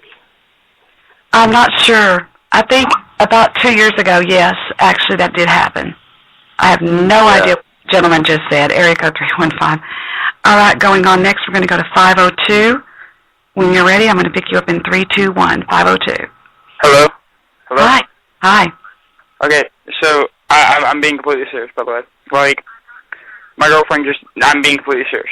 Don't hang up. My girlfriend just dumped me the other night because she thought it was going to save me from heartache. So I'm, like, totally not sure what to do. She broke up with you because it's going to save you from heartache? That's what she said. Okay, if you're not trolling me, I know exactly why she did that. Because she didn't want to go any further in the relationship. She was not feeling it. I think honestly I'm just gonna end up hand-harrowing with a bunch of magnets and call it a day. You are an hero to me every day of your life. Now don't forget that, okay? You're a superstar. Area code 631, you're on the line. On the air. Hello? Yes, 631. Oh. Hi. Hi. All right, let's get your calls ready, people. I hung up on that one. Call me back if you want to talk. Area code 863. I have a few 863, so when I answer, give me a number. 863. 41. 41, that's you. Go. All right, I'd just like to make a request to Dix in hopes that she'll share her tips on Tiny Chat. Okay, you got that? What song are you going to play? Wait, I need to say what song I want you to play. Okay. Born to be Wild. You got it. Coming up, Born to be Wild. Y'all can't stump me. I am the rock and roll goddess, as you know. If you don't know, you should have known that. I come from a long history of classic rock.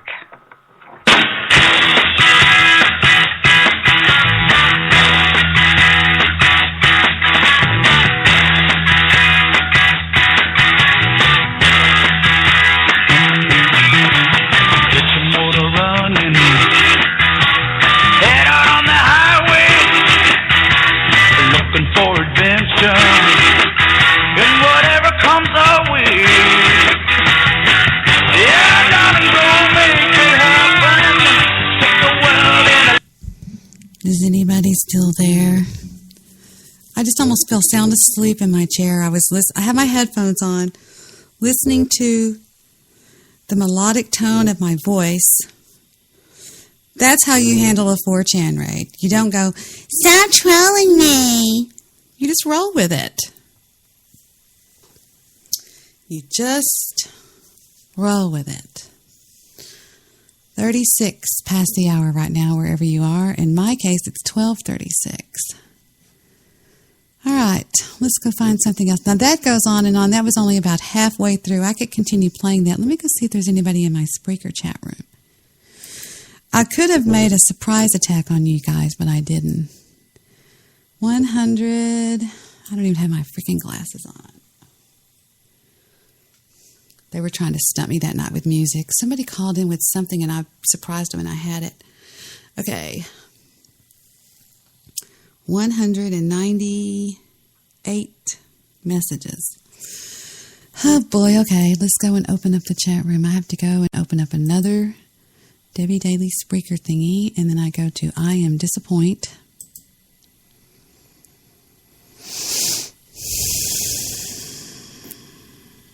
I'm not going off anywhere, Stabby. I will ban y'all. Y'all want me to ban Stabby?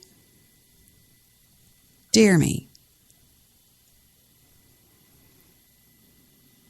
Alan Wayne always has to go to bed. What a fuddy-duddy. I'm going to start at the bottom, and the first person I see that says ban blank, they're going to get banned, okay? Hold on. Scrolling down. Down. Shut up, Jewish producer. Debbie, Angela tried to molest me in chat today and threatened to do a stabbing. Ugh. Barco, don't pretend you have someone good job. Little Rick, do you see the booster? Screw those people. We want it to blah, blah. She's bored of Mr. Midnight Movie and me. I've heard this speech before, Debbie. I think someone has grown to hate me. Shut up. You're my baby doll. Oh, okay. You want me to show you what I mean? Something has gone horribly wrong with y'all. You two mullets. Last night,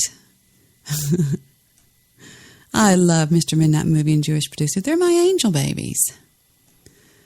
But something's gone quacko on the show with them. When Mr. Midnight Fluvies calls in, he just sits there. And if I talk about something, he has nothing to say about it. And I'm going, guys, talk to me, you queeks. You creeps. Do. I love big boobs. Play the TPM promo, Debbie. It sucks, Rick. Hello, Alan. That was hilarious. Hey, Daddy. We are not taking it down. Hello. Hi. Stabby, that woman gave me a bad bag. That little fucker cried to Facebook and had the forehead advertisements taken down. Oh, man. And I paid you, Rick. Stabby is bisexual. Debbie's wet. Alan. Prop whack off. The best part of this chat is Mr. Midnight Moving Jewish producer, that they are here and I don't have to listen to them be boring on the air. Take Pumpkin Face's wife. That's Victor eating hot tamales out of a box. Time for some Mary Jane candy. Why did Pinking Ace cross the road? Pumpkin Face. Fuck you, Alan Wayne says. Rather experience from hers. Banned Stabby for criticism. First one I saw was by Apocalypse. It says 1 hour ago. Stabby's getting banned. Here we go. Ya-ta-ta-dee-dee-do. 5-minute ban. Here he goes. Boink. Stabby's gone. I just banned Stabby. Apocalypse said ban Stabby. Right there. He's going, fuck. Okay. Stabby got banned.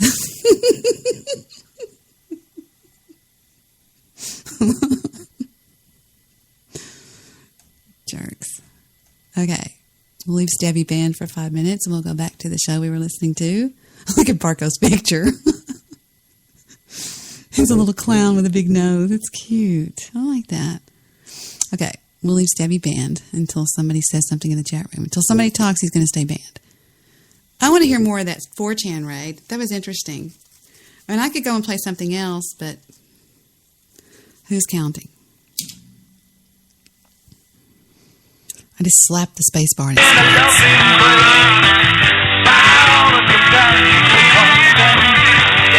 The animal.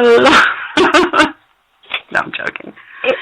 Coming up next, ladies and gentlemen, we're going to have 10 seconds of fame. So get your little things ready. It's going to be your radio station for 10 seconds if I choose your lucky number.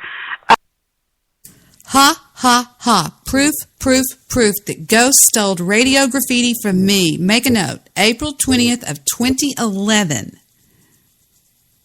We'll have to check and see if Ghost was doing radio graffiti. I guarantee you that I came up with 10 seconds of fame.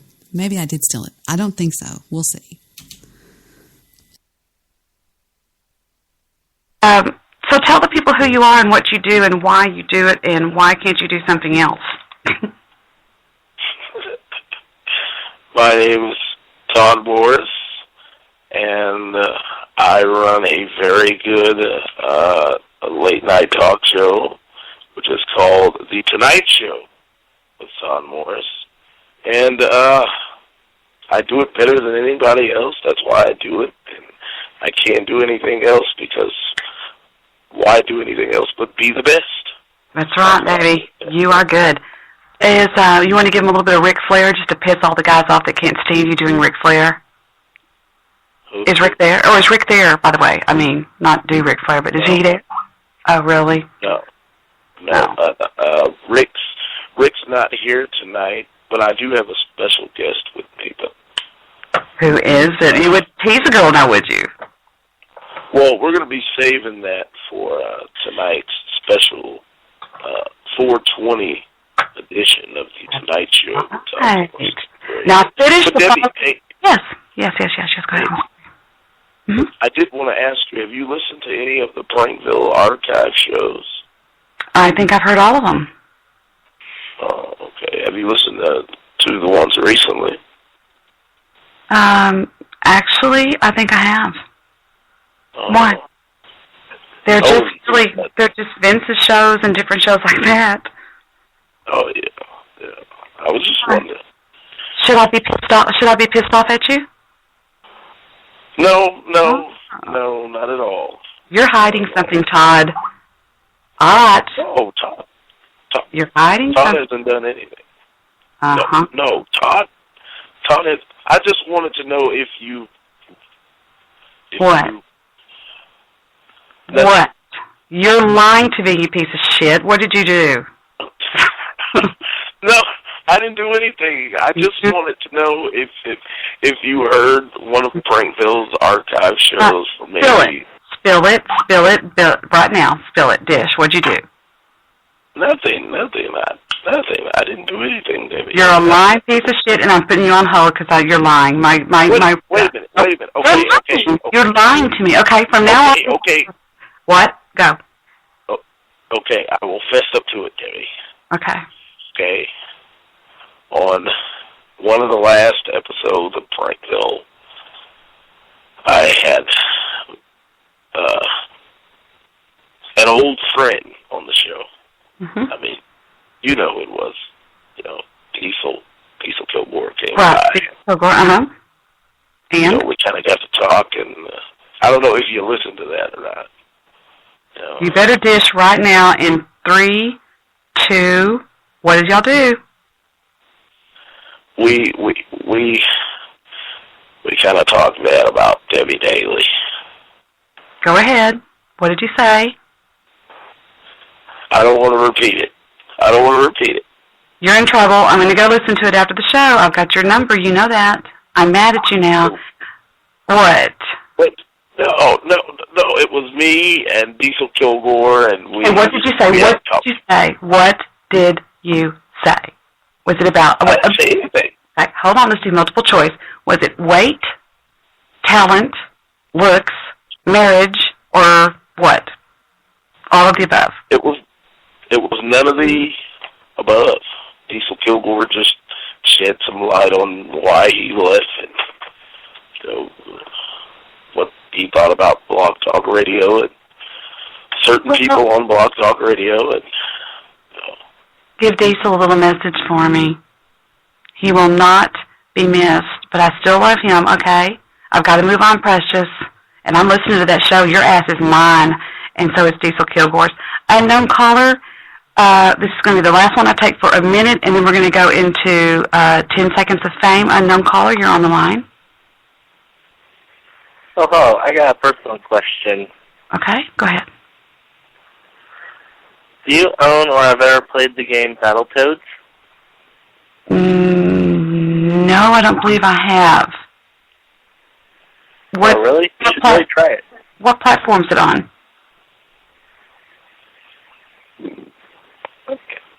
Okay, fail troll. All right, now coming up after this crazy person is making me play this song, okay? It's called It's Friday, and I will play this because I have to. This guy is one of my bosses. Here we go.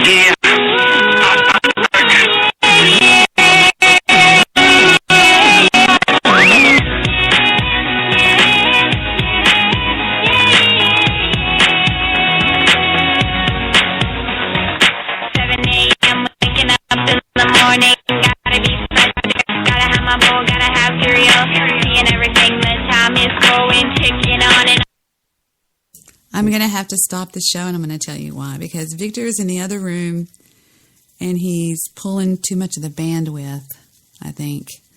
It's getting kind of... either that or it's the recording that we're listening to. I don't know. But maybe I'll just talk for a few minutes about what I was talking about. So as you can see, when I was on Blog Talk Radio, I had a fun show. I mean, I could go on and keep playing different shows. And now, granted, that was a 4chan raid.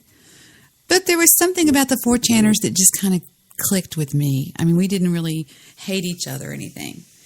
Trolls are trolls, you know. Trolls are going to troll. But when I first came to Spreaker, I have to tell you that I am disappointed.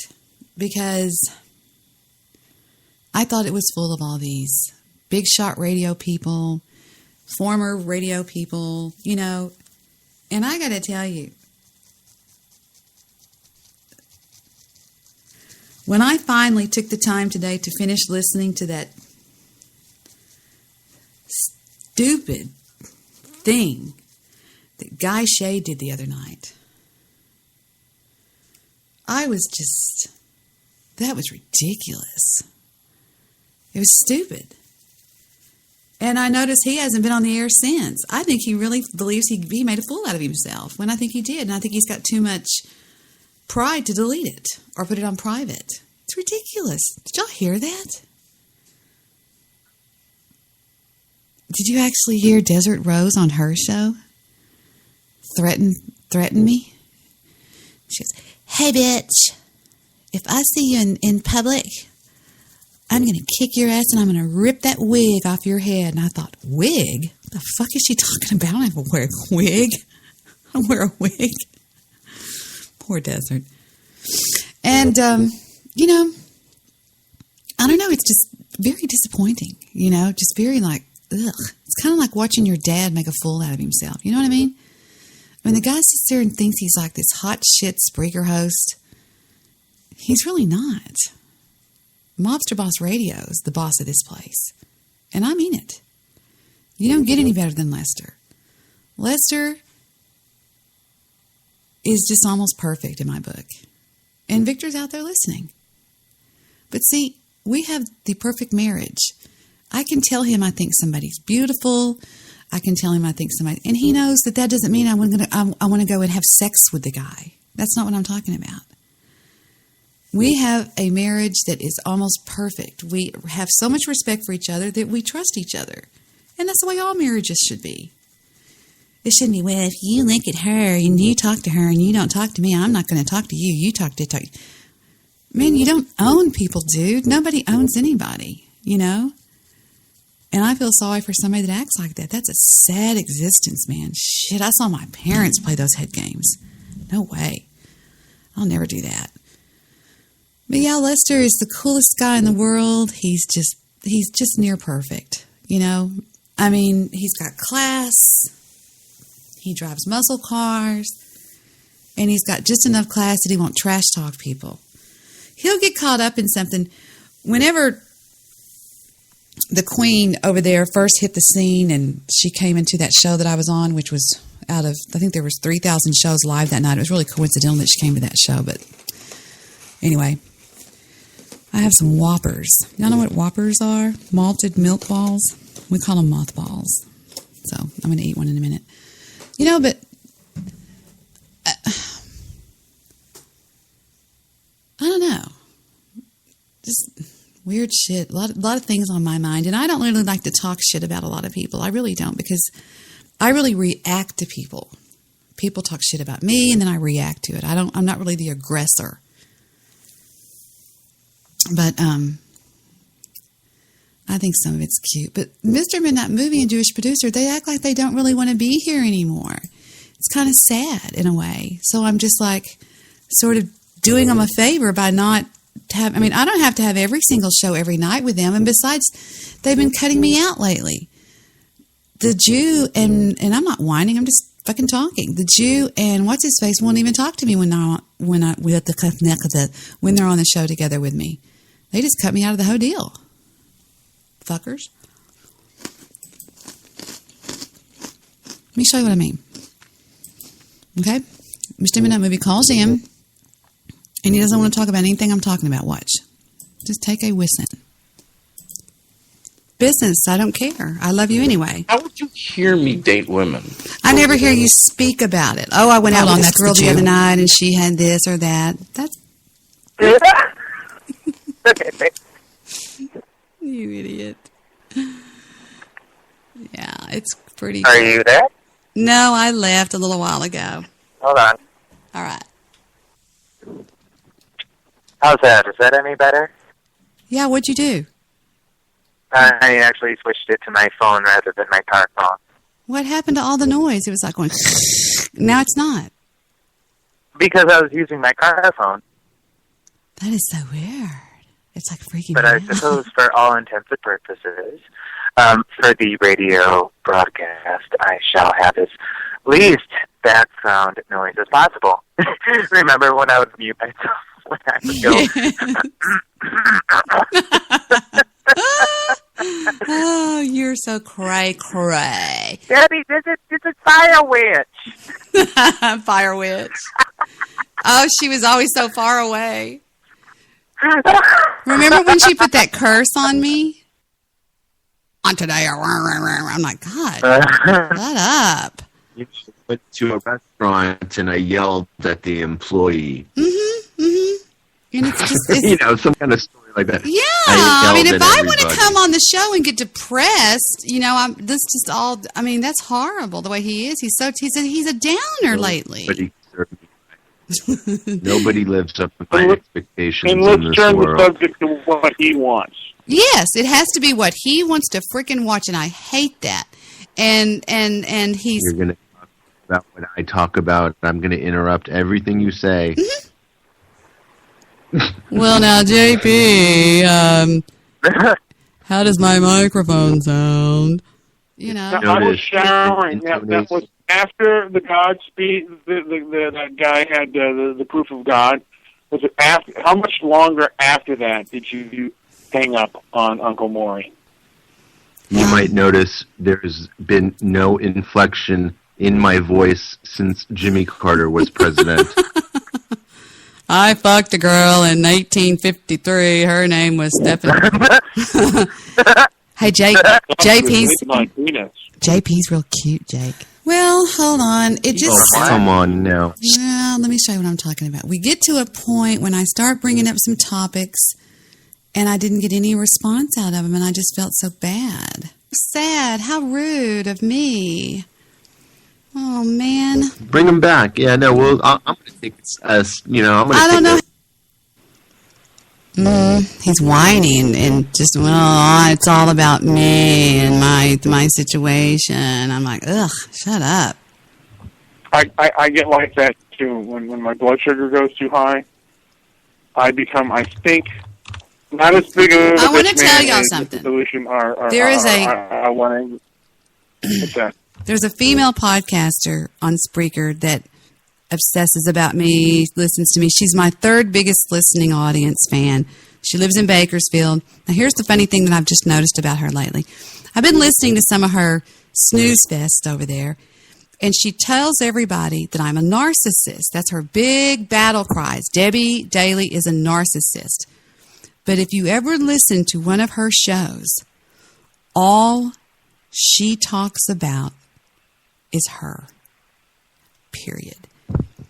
All her medical problems. Desert Rose, my biggest hater. You know what I mean? She hates my guts. Yeah. And all she talks about is herself. She'll go, well... She does not like you. I went to the doctor today, and they took my blood, and my iron is pretty good, but I don't know if I should go back to college or not, and I don't know. And that's all it is, but she calls me a narcissist. I mean, think of the irony in that. Well, you look at it this way. I know I was good as just as an acquaintance, but she was never friendly, I noticed, to Mr. Midnight Movie, who I thought was nothing but nice to Desert Rose. And she never really gave him any credit. And I think that, to shun everybody, she's a bizarro case. She really is, because she judges you by me. If you talk to me, she jumped Barco's ass the other night, about 2 weeks ago, for even coming on my show. She goes, what the heck? I can't believe you did that. Are you crazy? And anybody that's my friend is going to show disrespect to me if they go and they talk to that person, because she won't say my name. She doesn't have the guts to say my name. But I just thought, I'm going to listen to some of her shows, and all they are is about her. It's like reading her diary, but she calls me narcissistic. I believe that is the epitome of narcissism.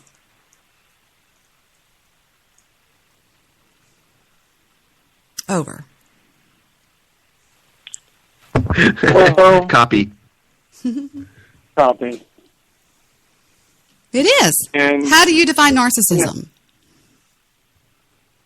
Someone who that movie, I guess, talks to themselves. You're starting to make me depressed. Wake up. Yes. Well, I'm in my comfy bed right now. It's the worst to talk when you're in bed. It's by far the worst. Every time. Really? It's like you're laying on the side of a pillow going, yes, I know. I'm the best criticism you've ever heard. It's the worst. Because you sound like you're going to sleep. Well, what was it about? Well, no, I'm sorry. Is Jake still there? Is Jake still with us? Because I invited Jake to be on the show with me tonight. No, Jake dropped off. He dropped off. Are you serious? God Mr. Midnight damn Movie put him it. to bed. Are you serious? I invited Jake to be on the show. I personally invited Jake to be on the show, and he dropped. Yeah, I don't know. He was doing a good job. I don't know why he checked out. Because he likes it when it's just him and I. Well, have him call back in. I'll hang up or go on hold. I don't need to. Yeah, I'll do that. Damn it, that pisses me off. Jake, where'd you go, dear? That's so sad. How rude of me. Oh, man. Bring him back. Yeah, no, I'm going to take this as, I'm going to I don't know how to bring him back. I'll put my mic on mute. I don't know how to bring him back.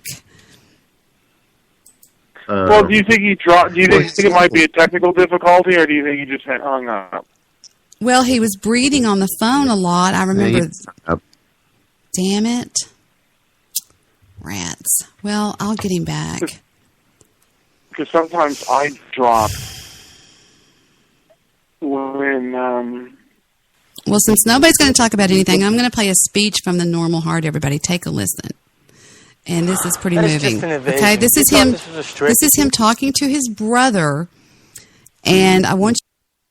Been there, done that. All right. Here's the deal. I spent all afternoon with Heather and the baby. Okay. Stephen he's a man. He works. He loves his mommy. He bought me the cutest birthday gift, gave me the cutest birthday card. Victor's in his office tinkering with this old computer. Okay. So I'm like, what a snooze fest. So I can either sit here and talk to you guys and do something. Barco usually comes on when I'm on to steal my audience. Let me check on my chat room again. I got out of my chat room. But I love the guys. They're still and always will be my best friends, and they'll be a part of the show. But they just started seeming... Oh, he is? Well, the first time somebody mentions Debi getting banned, he gets unbanned. So here we go. We're going to unban Debi. Settings, banned users, blocked users, and he's unblocked. And I'll even unblock Guy Shay. And I'll unblock banned Pimp Hat. I'll unblock Goofy, Jay Smickelstein, Sleep the God, Doxenberg, Bill Wagoner, IG Films, Pimp at BWC, One Happy Jew, Black Science Guy, Pimp Daddy Joel P. We'll leave the rest of them banned. I can't stand Big Bill. I hate liars. I hate people that lie. I have a fetish about it. I have a fetish about liars. Don't fucking lie. Don't say that you have the most beautiful hair in the world and it just looks like silk and you get 3 compliments a day. Give me a break. Give me a fucking break. All right, let's go back to the chat room and see what's going on in there. Ugh. Did you hear that show? I was like, oh my God. Stabby's unbanned.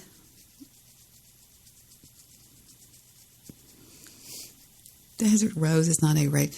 The reason I say that about her being the leader is, you know what I'm talking about. She's sort of like the boss.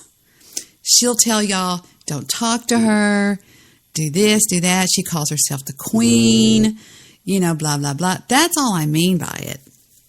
I mean, I think the chick probably chases butterflies in her real life. I frankly wouldn't hang out with her. She bores me to death.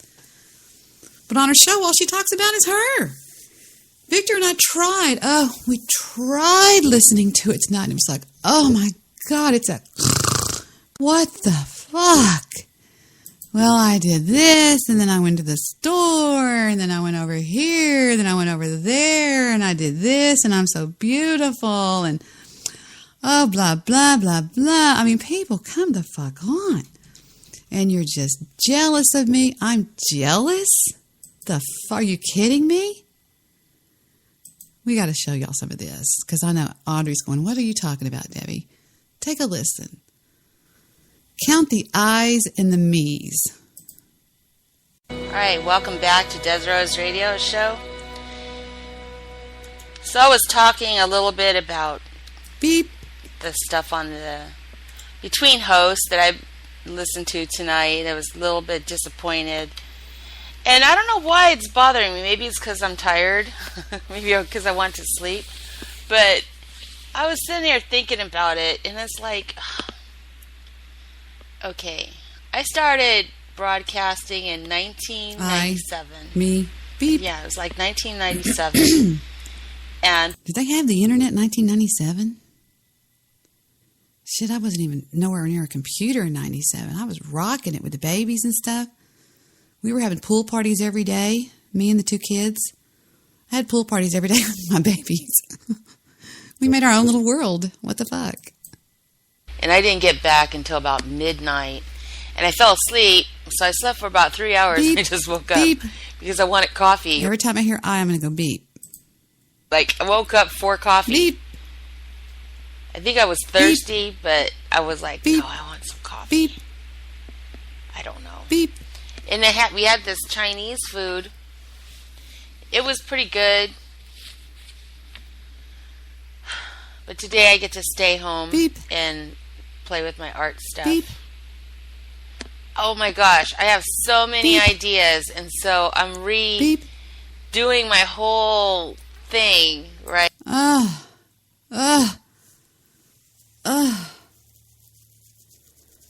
Yeah, I'm jealous. I'm jealous. What can I say? I'm fucking... Give me a break. Darling. I'm sorry. I'm just not. Just whatever. I mean, come on. Who is she talking to? Blog Talk Radio didn't sound like that. Or Blog Talk Radio don't sound like that. Employee people gotta sleep. Dude, I'm pushing down 50 hours a week, Lispy. 50 fucking hours a week. 50 hours a week. Some people grow up and they don't need that much sleep. I slept all through the 80s and the 90s. All I did was sleep. Every night I went to bed at 10 o'clock because the babies went to bed at 10 o'clock. I swear to God. My brother, who went to the University of Texas at the time, lived right by us, and he'd call Vicky, he'd go like this. Pick up the phone. Hey, what's going on? Is Deb asleep? All right, I'm coming over. And hang up. And he said, you want to watch the war? And it was in 91, I believe, the war had just broke out, and they would watch the war. He said, let's go in the war room, man. He'd come over in his police outfit, and the way I knew it was because I would see the caller ID the next morning. I had to go to sleep every night with the babies because I was a full-time baby keeper. I had twins. When Stephen Anthony was born, Heather was 15 months old. You do the math. Victor could not believe it. We were getting ready to go to the State Fair of Texas, and I knew we were going to be riding some crazy rides. And it's got that sign that says, if you are pregnant or whatever, do not ride this ride. And I thought to myself,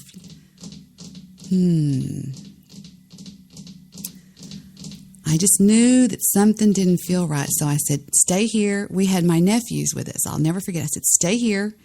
And Heather was a little tiny baby. She was, over one. I said, stay here. I'm going to run to the store. I'll be right back. I ran to the store, got an EPT, I came back, ran into the restroom. Victor had laid down to take a nap because I said we were going to have to wait on Heather to take her nap. So Victor had laid down on the couch in the den to take a nap. The boys were doing something. I think they were playing a video game. I came walking in. I go in there and I walk out and I said, Victor, what? We got a problem. He's like, what? I said, I'm pregnant. He goes, are you serious? I said, yes. He was like, oh my God, how much? I said, I don't know, but I am. And it was as positive as you can be. I mean, I was the kind of person you walk by and I got pregnant. But of course, I'm joking. And I didn't ride any rides that day. So anyway, I have no idea why I just told you that story. But, so yeah, Alan Wayne's like, some of us at work. Well, you know, all of us work. Some of us just don't shove it down their throats every day. You know, well, I have to work. I know Desert always goes, some of us have a life. Bitch, I've got more life than I can handle. That's all you hear is my life. Walking in here. You want to hear my life? You want me to call my life right now? Are you kidding? I have a voicemail from the baby. Fuck her. I can be a bitch too. Stupid bitch. She is. I'm not going to tell you who that is talking to me. Okay, listen to this voicemail from the baby. He's so cute. He has a phone now. He has a baby phone. It's called a baby phone. It's called something. Okay, here we go. Voicemail. Get ready. Here we go. You're going to crack up. Come on, Debbie. Play it, you dumbass. Voicemail. Jet. Play. Speaker. Wait a minute. There's someone before that.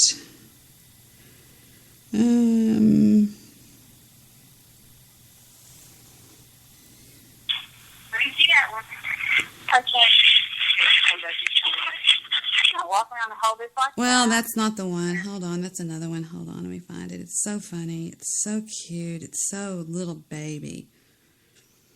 He's like, Mika? Hi, it's me, Jet Ryan. Give me a call. He's just so sweet. God, it's crazy. On my show, when I had Blog Talk Radio show, what is all this shit? I haven't even checked all these messages. What is all this? Wait a minute.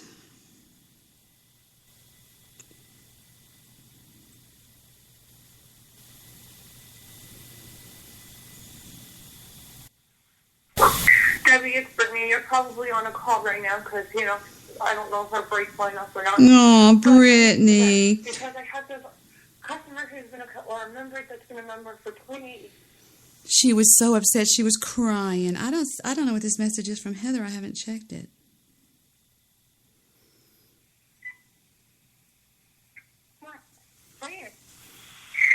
Hi, Mika. Thank you for all the toys and stuff, and that's it. Bye-bye. And I love you. Oh, it just makes my heart melt because he can't say his L's. He pronounces them like a Y. He says, I love you. Did you hear his little voice? Hi, Mika. Listen. Listen again. I have to hear it again.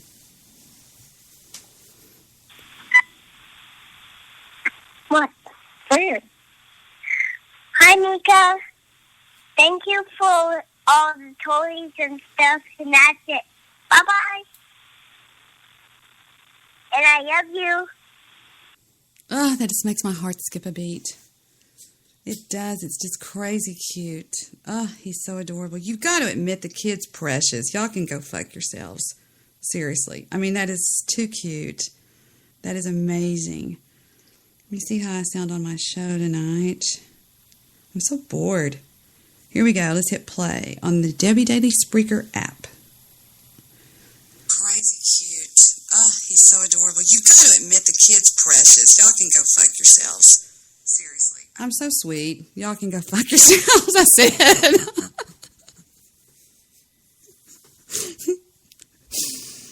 Who wants me to bring...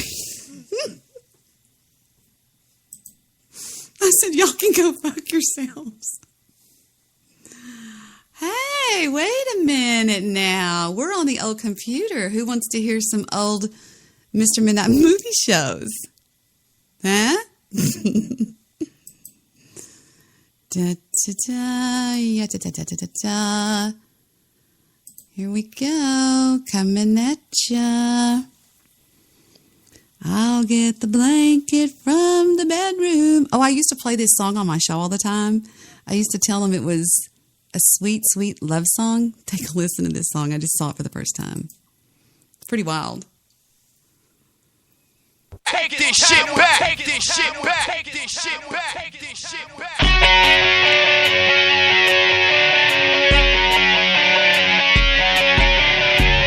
This dedicated to all the motherfuckers that's trying to stay hard when everything's going soft again. If you think it's too loud, bitch, get the fuck out. If you wanna slow down, bitch, get the fuck out. If your ass ain't with me, bitch, get the fuck out. What? Get the fuck out, bitch. Get the fuck out. We raise hell, bitch. We raise hell, bitch.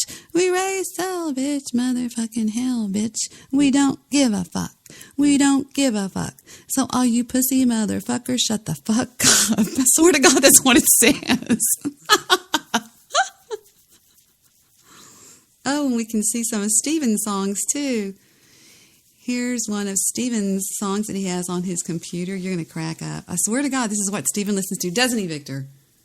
I don't know, what is it? Listen.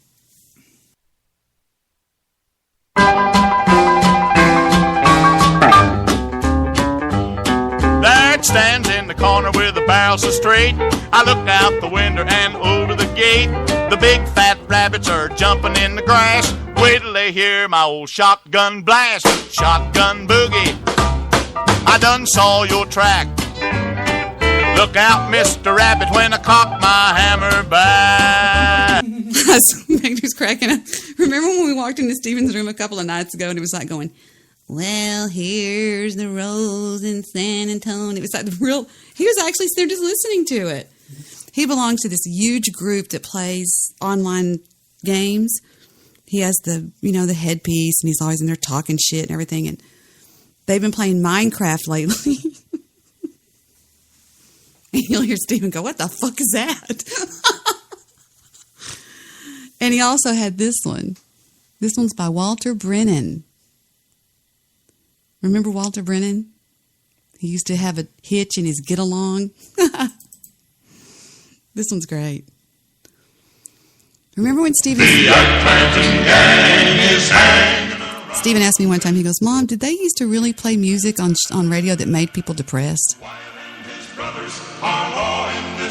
This one goes out to Mr. Solution.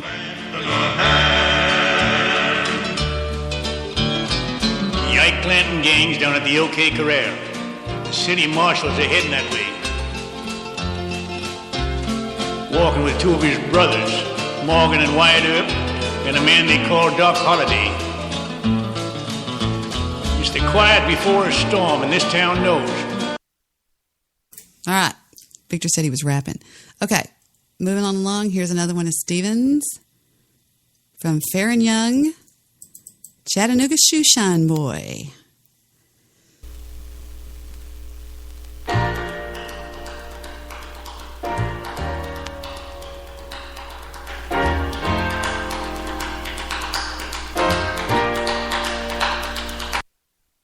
One time when Heather was having a party, they all wanted to go out somewhere. Well, Heather wanted to pay for it. And there was about 8 people that were going. She wanted to bankroll it. She goes, Mom, please, can I have like $300? I said, sure, I'll make a deal with you. Because they had a big stereo system out there. It was booming. And see, nobody lived behind us. So we could like boom that music out. And Victor had these big Bostonian speakers. And it'd be like, they would be playing rap music and all kinds of cool things. And I said, if I can play a song and you sing it for your friends. She goes, Mom. I said, nope. And this is what I made her sing. And she sang every freaking word. Watch.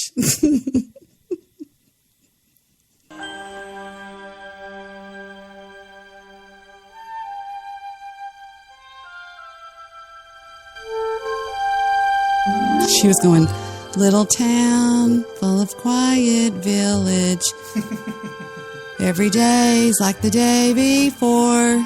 And they were going, put something in it, Heather, come on. Little town, it's a quiet village.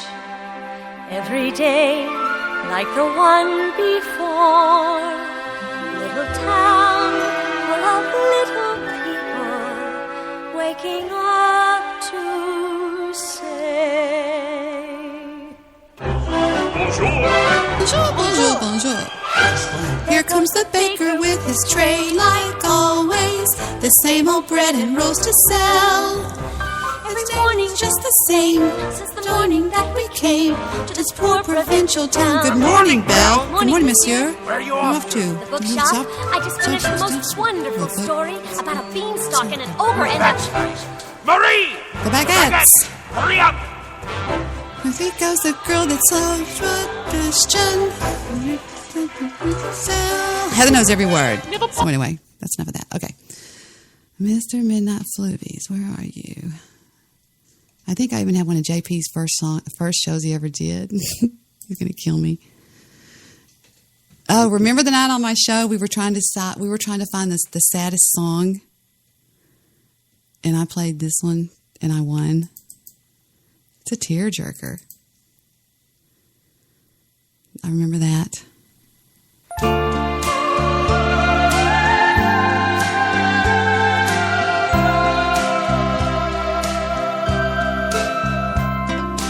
See the tree, how big it's grown, but friend, it hasn't been too long. It wasn't big. Buck it up. Okay. Wow, this all reminds me of being on Blog Talk Radio because this is when we had all of this music. This says Lee and Sarge are back. Check. Blog Talk Radio. This is Bill Wagner. He did not dump me. It was a mutual breakup. This is Bill Wagner, Las Vegas, Nevada. Have you ever been so completely in love with your girlfriend that you just knew you wanted to spend the rest of your life with her? Camp moron, sicko bastards are doing shit to our country. Do you care? No, you don't. Sit back with your little Xboxes made out of China. Come on, man. Think about it for real. 10, I'll say 20 years ago, 30 years ago, without all these goddamn trial lawyers. Here's Under the Bridge, starring Wild Goose, one of his shows on Blog Talk Radio.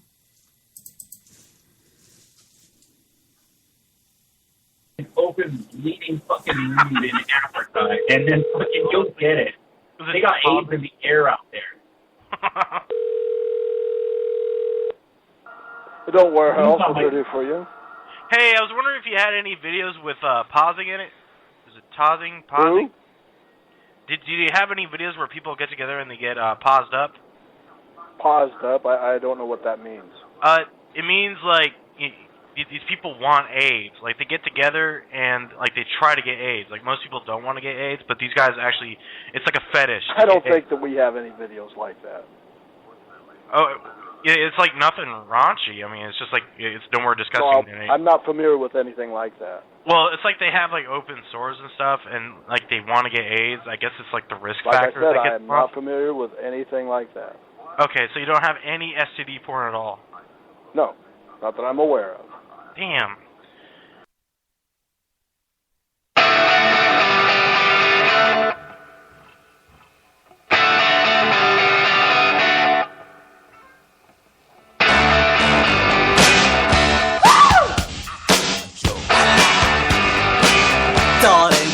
To let me Man, know. Richard's got the speakers turned up loud. Should I stay or should I go?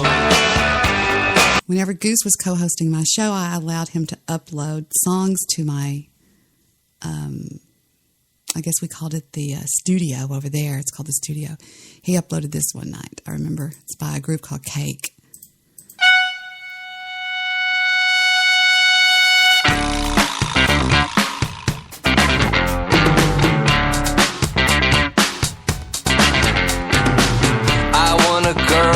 Mind like a diamond. I want a girl who knows what's best. I want a girl with shoes that cut, and I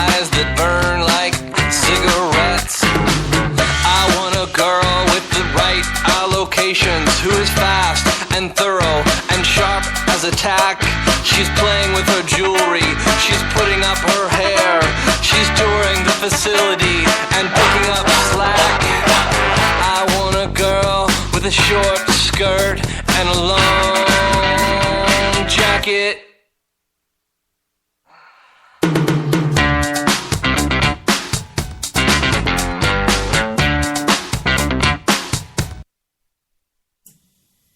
Enough of that. I know people hate when I stop songs. They're like, stop it, you fucking idiot. And I'm nowhere near you people. I'm way over here at iTunes. I'm in the other computer. Okay, what else do we have on here? I never get to look at this computer. Cowboat.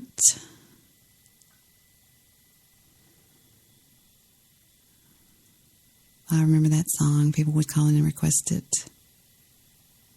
We used to play this one. Okay, this is Goose actually playing. Goose made this.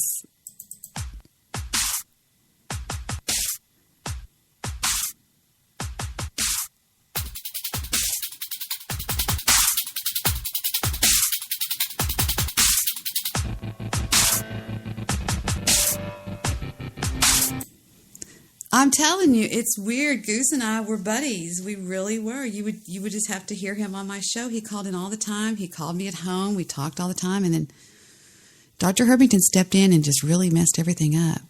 He was like, I don't like her. She's too mean.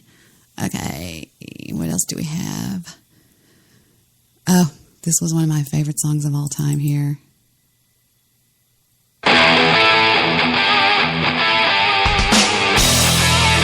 That's not even him. That's by a knockoff group. Every year when I'd pick up all those kids at school, I had a Ford Expedition. I had like this huge truck, and they would all go, Mom, can Heather's mom pick me up on the last day of school? Please, please, please, please, please. Okay. And I'd pick them up and I'd say, okay, is everybody in? Are you ready? And as we drove off, we'd get around the corner and say, all right, go ahead. And they'd all shoot the finger to the school. I was one of those kind of stupid moms. And I played this in the car. I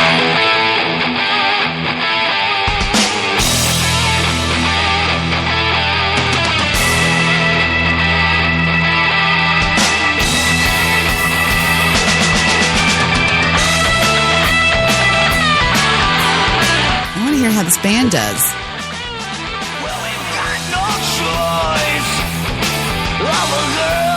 All the girls and boys. Sounds horrible. Okay.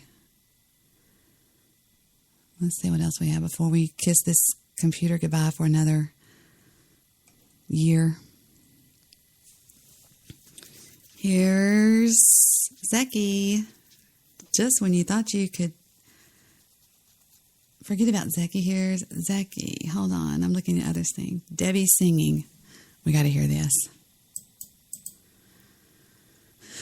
I should mute myself when I start clicking stuff.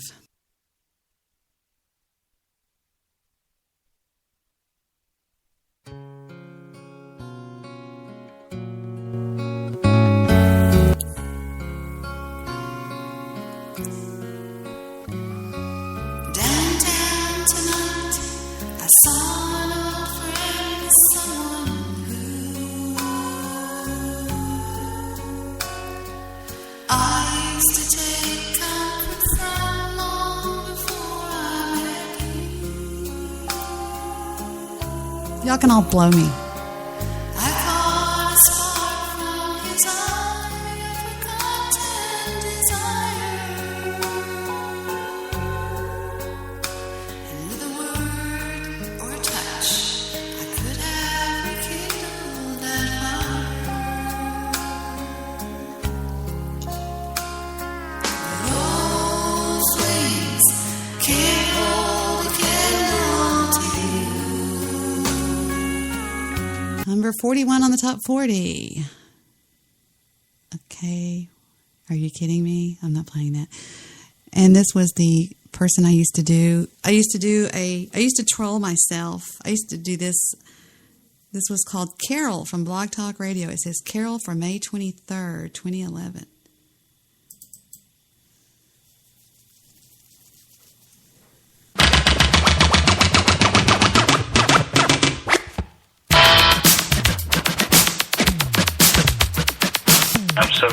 you did that then because I was going to get into my super jaded mode, and that's always a downer. I was probably going to get into an argument.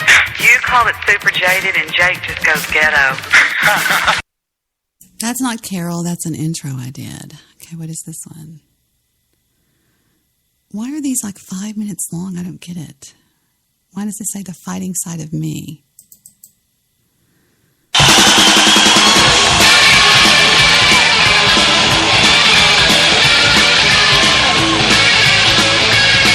I'm playing this one because I was telling everybody on the show one night that when I went to college, this song did not make any sense to me because it was like, he talks about beating up his girlfriend. Listen to what he says.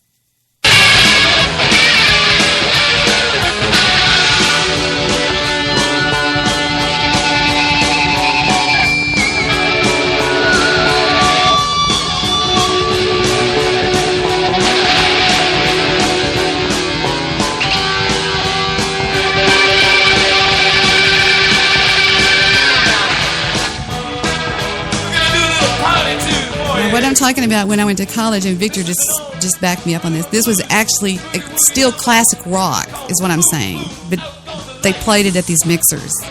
All right. Hey. Okay, now there's an opportunity in this song for us all to do a little shouting out here, okay? When I sing boom boom, I want you all to answer me back with out go the lights. Out go the lights. Right? Boom boom when you sing out go the lights. Let me see those hands up above your head. Way up high, way up high, way up high, way up high, above your head.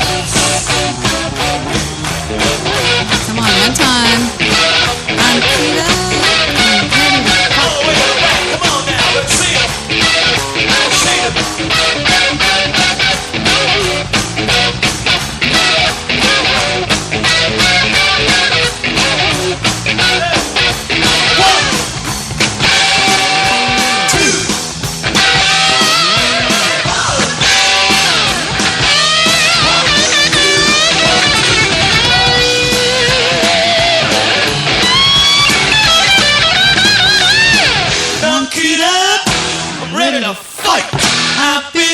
For my baby all night, and I get her in my sight.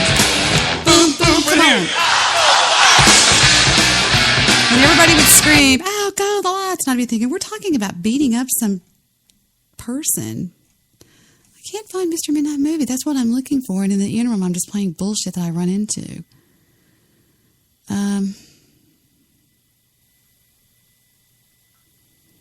I know it's on here.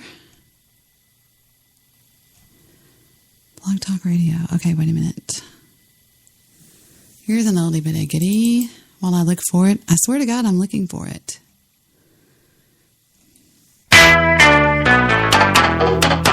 Now, the guy that screams science real low, he's an actual scientist in this song. Or at least that's what we learned on the radio.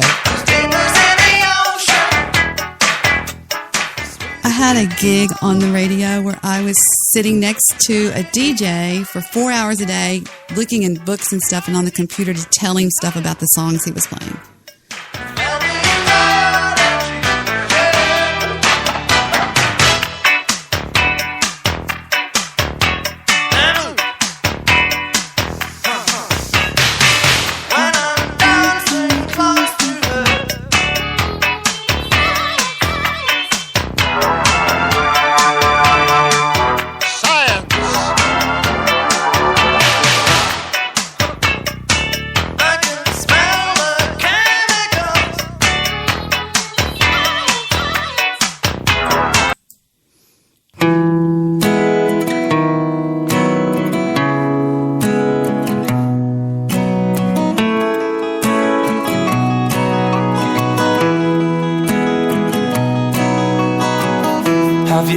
Watch the sun go down and you're thinking about the world spinning round.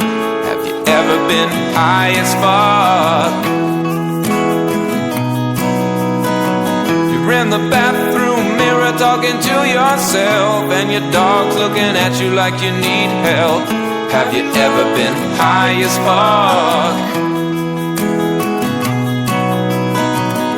and you feel your heart pumping really fast, and you're convinced that you're gonna have a heart attack.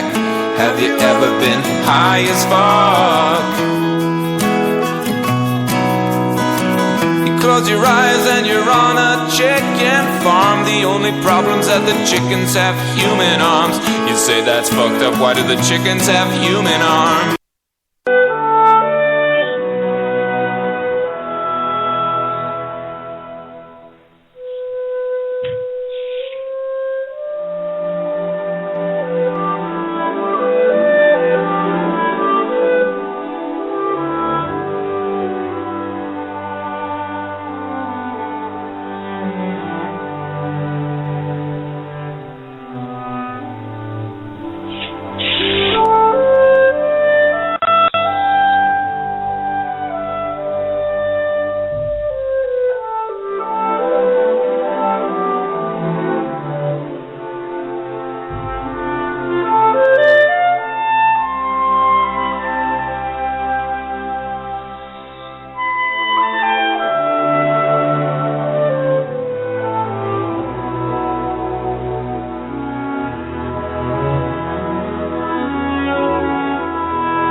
Okay, I can't stand anymore this intro. It's been going on now for 2 minutes and 20 seconds, Mr. Midnight Movie. Let's go forward here.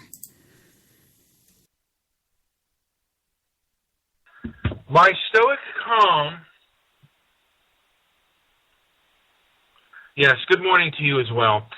My stoic calm was not on display yesterday with the very undiplomatic and, in my opinion, very unfair Debi Daly. Probably the most sensitive. Ooh, listen to what we got. We got a hold of a little jewel here. Let's play on. Sensitive person on Blog Talk. And she has taken me out of my stoic calm a few times. The first time that she took me out of my stoic calm, and I probably shouldn't have, but I'm rather new to practicing the stoicism. I'm actively practicing this. It just threw me for a loop. She texted me, and she said, I text you, Brian, I texted you on the 3rd, please don't lie. And, you know, for me, the issue was never texting. No white girl guilt. I love that. The issue was she didn't call and talk about the show beforehand and set things up.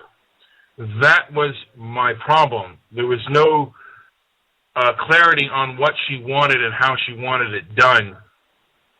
And then the beginning she had the show, she began to put it down. This and that, how boring and how terrible it was. And to me, to a degree, whether it was conscious or subconscious, I think she set it up, things up to fail. Maybe I'm wrong.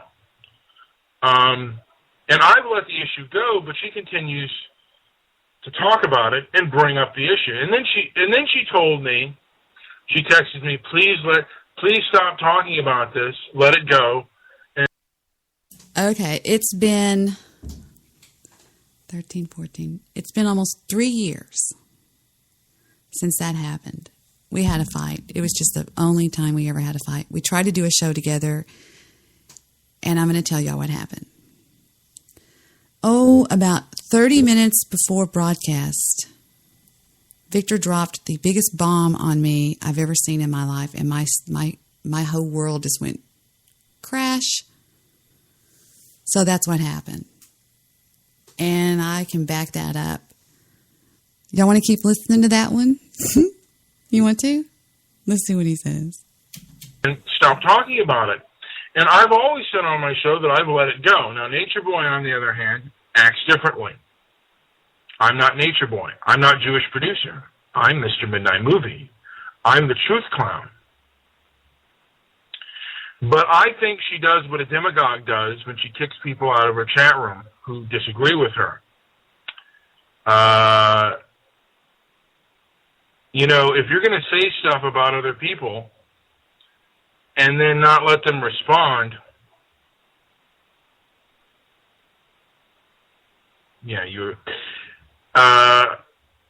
then that's what a demagogue does. A demagogue does not want any form of dissension on their beliefs. A demagogue just wants to say their piece and basically stifle any form of dissension. And that's exactly what she does.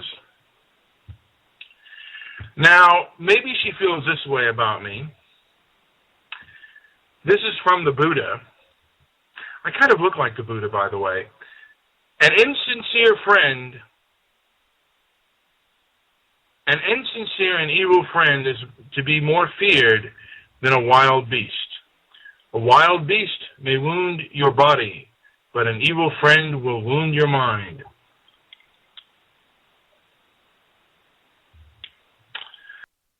Did he just say an evil friend? He told me the other night, live on the show, which I could find it. He says, I was never really mad at you. I said, I was never really mad at you either, you mullet. All right. I'm going to play one little surprise for you. Then I'm going to go back and play another show with Jewish producer, Mr. Midnight Movie. This goes out to Jewish producer if you're still listening out there. Gained as you are not playing it acoustically on your Guitar Hero. You go to Slater and he's already in such fandom over your Blog Talk Radio.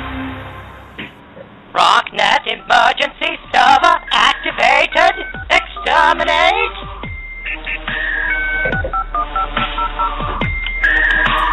This is one of the most badass shows ever on Blog Talk Radio. It's by a troll group called Rocknet. Me and JP loved them. They had kind of a long intro, though. They had a show for 1 month because after that they charged them and they dropped. Let's go forward. Hold on. Language barrier. Snack pack pudding pops. What if you say something about snack pack pudding pop? When did the Kim Jong-il start getting snack pack pudding pops? I don't know. I don't even think that the High Five Ghost and the Kim Jong Ghost wanted the pudding pops so much as the goal was to deny me happiness. We actually didn't. We threw them away after the show. That's right. I possessed the food. I possessed all of it. JP, did you hear that? It was a High Five Ghost. He's actually on the show. Did you miss me? I love these guys. They're fucking greatness. They used to call my show sometimes, too. Okay, let's go again. This is disappointing. Now we're waiting, of course, for the inimitable Todd Lash to show up to begin our hosting. He is our dungeon master, of course.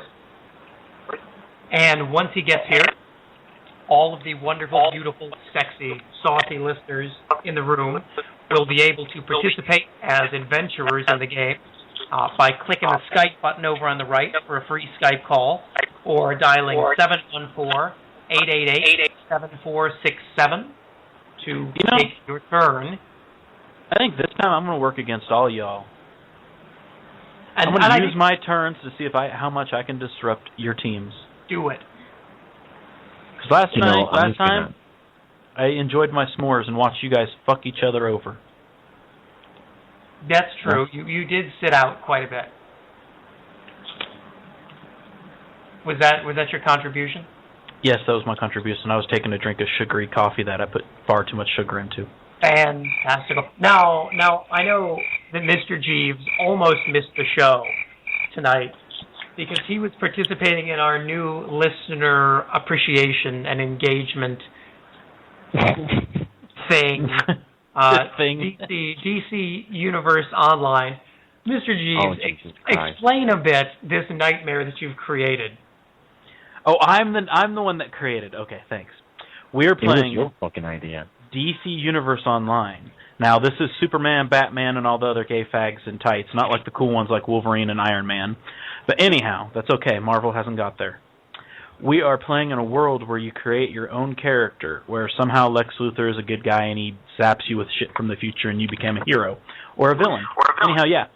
We decided to become bad guys, because obviously that goes with Rocknet, since we are all criminals on community service down here. I wanted to be a nice guy, but I didn't want to play alone. This is true. You'd end up with a bunch of little kids that have nice I'm already faces. a superhero. No, you're not. Yeah, he is. Not even to Korea are you a superhero. Yes, I am. Anyhow, ask all your people. Yeah, your people are ready to murder your son. You know what? Fuck all you guys. Marvel is so much better. I think you're the only person in the world who thinks Marvel is better than DC.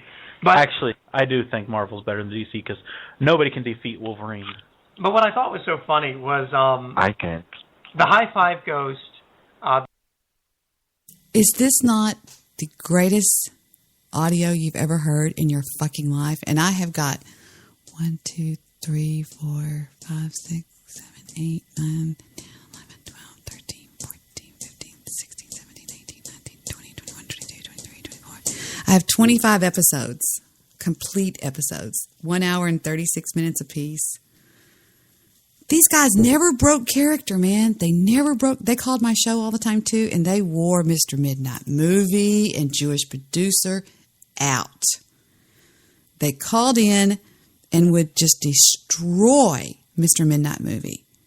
They would tell him, why do you do this podcast? Get off the air. You're this, you're that. I mean, it was hysterical. So let's proceed. The Ghost Girlfriend, Mr. Jeeves. Watch them not break character. All created these enviable, awesome superheroes.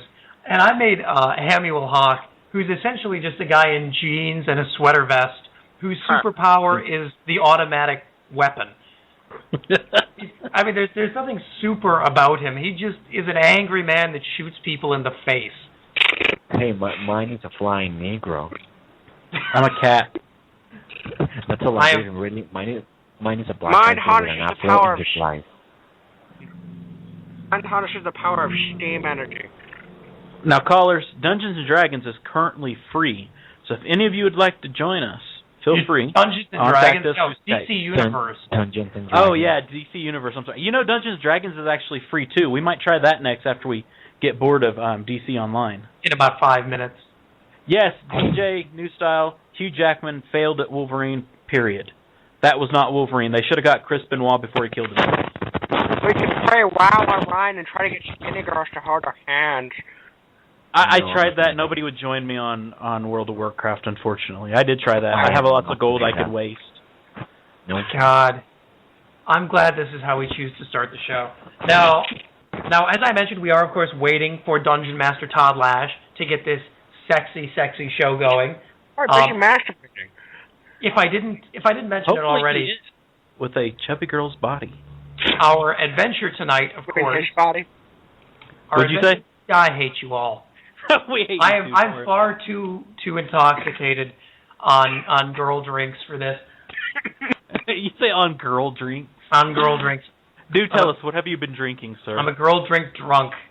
I had a 9 or 10 Singapore slings, a couple Cosmos, put on my nice pumps, went out on the town. That was nice. Wait. I could so imagine Ham sipping a Cosmo. Hold on a second.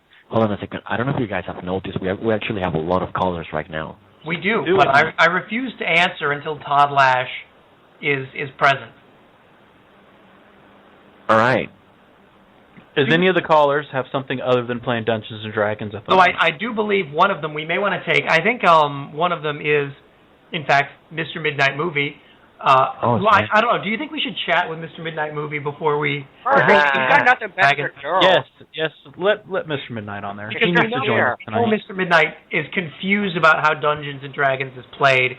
He called in last week and couldn't figure it out. So, Ham, to be fair, we don't even pray it the right way. Whatever. Wait, of course. We get Mr. Midnight. I want to give him We've hit gold, boys. I want to give him... I'd like to give him... Yes, go ahead. I'd like to give him a round of Nattery and Progress. Oh, God. Oh, God. Okay, no. For those who are not familiar, Mr. Midnight Movie, host of the Mr. Midnight Movie No White Guilt show, truly an American hero. Skype caller, would this happen to be the controversial but diplomatic Mr. Midnight? Yes, sir, it is. How are you doing tonight, sir? Does my heart good to hear your voice in a room with actual listeners? My heart feels so warm and fuzzy inside. So how are you tonight? Well, the traffic was too bad for me to do my job today, so as I promised, and I've been breaking so many promises, I decided to call into your show and get the abuse that I certainly deserve. Now, you are obsessed with the thought that we want to abuse you, and that's just not true. I want to, sexually. I always remember, what the hell's his name? It was 201, now he goes by something, DJ, whatever his name is. The DJ News Style of the DJ News Style show. Yes. After that day of abuse, that verbal kick in the nuts, I'm always thinking that you guys just might... I'm thinking less so, but I'm always thinking that I will get a verbal squashing of my testicles. I bet you will love that, wouldn't you? Have you ever prayed a prostitute to do that? Hell no. If I pay a prostitute, I want her to please me, not hurt me. It does satisfy me to know that you are so enamored with thinking that I'm thinking about your testicles all day. Well, I'm just thinking that's if you have an enemy or someone you don't like, kicking them in the testicles is basically a good move. No, not really. Oh, you're not my enemy, Mr. Midnight. Well, I don't consider you my enemy either, Samuel. You're my enemy. If you were my enemy, it would be like the United States attacking Tulsa. It would just be a disproportionately mean response. I think I'm the only person he doesn't like here. And honestly, he treats us all that way, so don't even take it to heart. I don't. I know he treats everyone like, not as bad as DJ New Style. DJ New Style probably has, I think, the meanest streak on Blog Talk. But what is your infatuation with DJ New Style? He's a cool guy. He's not afraid of much. He doesn't afraid of anything. Oh, I don't know about that. I think he might be a little afraid of really large women. I mean, what guy isn't afraid of a large woman? I'm not. You're not? What if China gained like 300 pounds and decided to eat you? Or that black chick from Deuce Bigelow. I don't know. I might whip it out and let her try. I don't know what to say to that. I don't either. Has either one of you guys ever been with a woman over 170 pounds? Yes, 180 pounds? A woman over 170 pounds. I don't think that's considered a woman anymore. I've been with two 90-pound women. Does that count? I mean, they were both 12, but, I mean, that adds up to 180. I have. She played a night elf online. She was one geeky bit. And she was Canadian. I've never been with a woman under 170. That's because you haven't been out of the States. Yeah. That's a good point. The high five goes, not a big fan of the United States. Okay, this is the conclusion of our broadcast this evening. Stay tuned for more. We could play more Rocknet. You never know. This is what it was like over on Blog Talk Radio. It was fun. Everybody got along. It's not what they want you to believe it was. My show was a blast. It was a blast. It was hysterical. It was fun. There were so many people on there all the time. It was great. It was great. So I will close with a chat room request, even though they're probably still not there. Here we go. Chat room request. And I'll see you guys the next time with Mr. Minaflu. Well,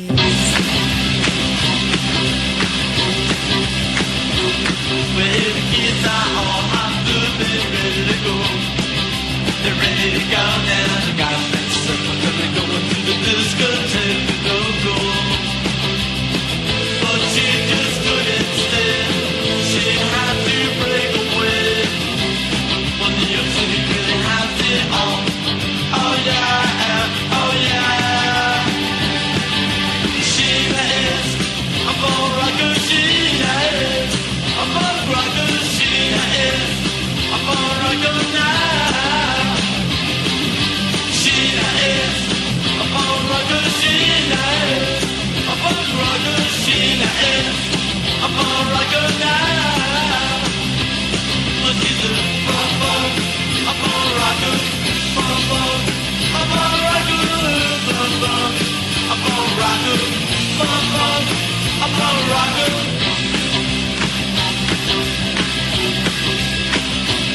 Well, the kids are all out, they're ready to go. They're ready to go.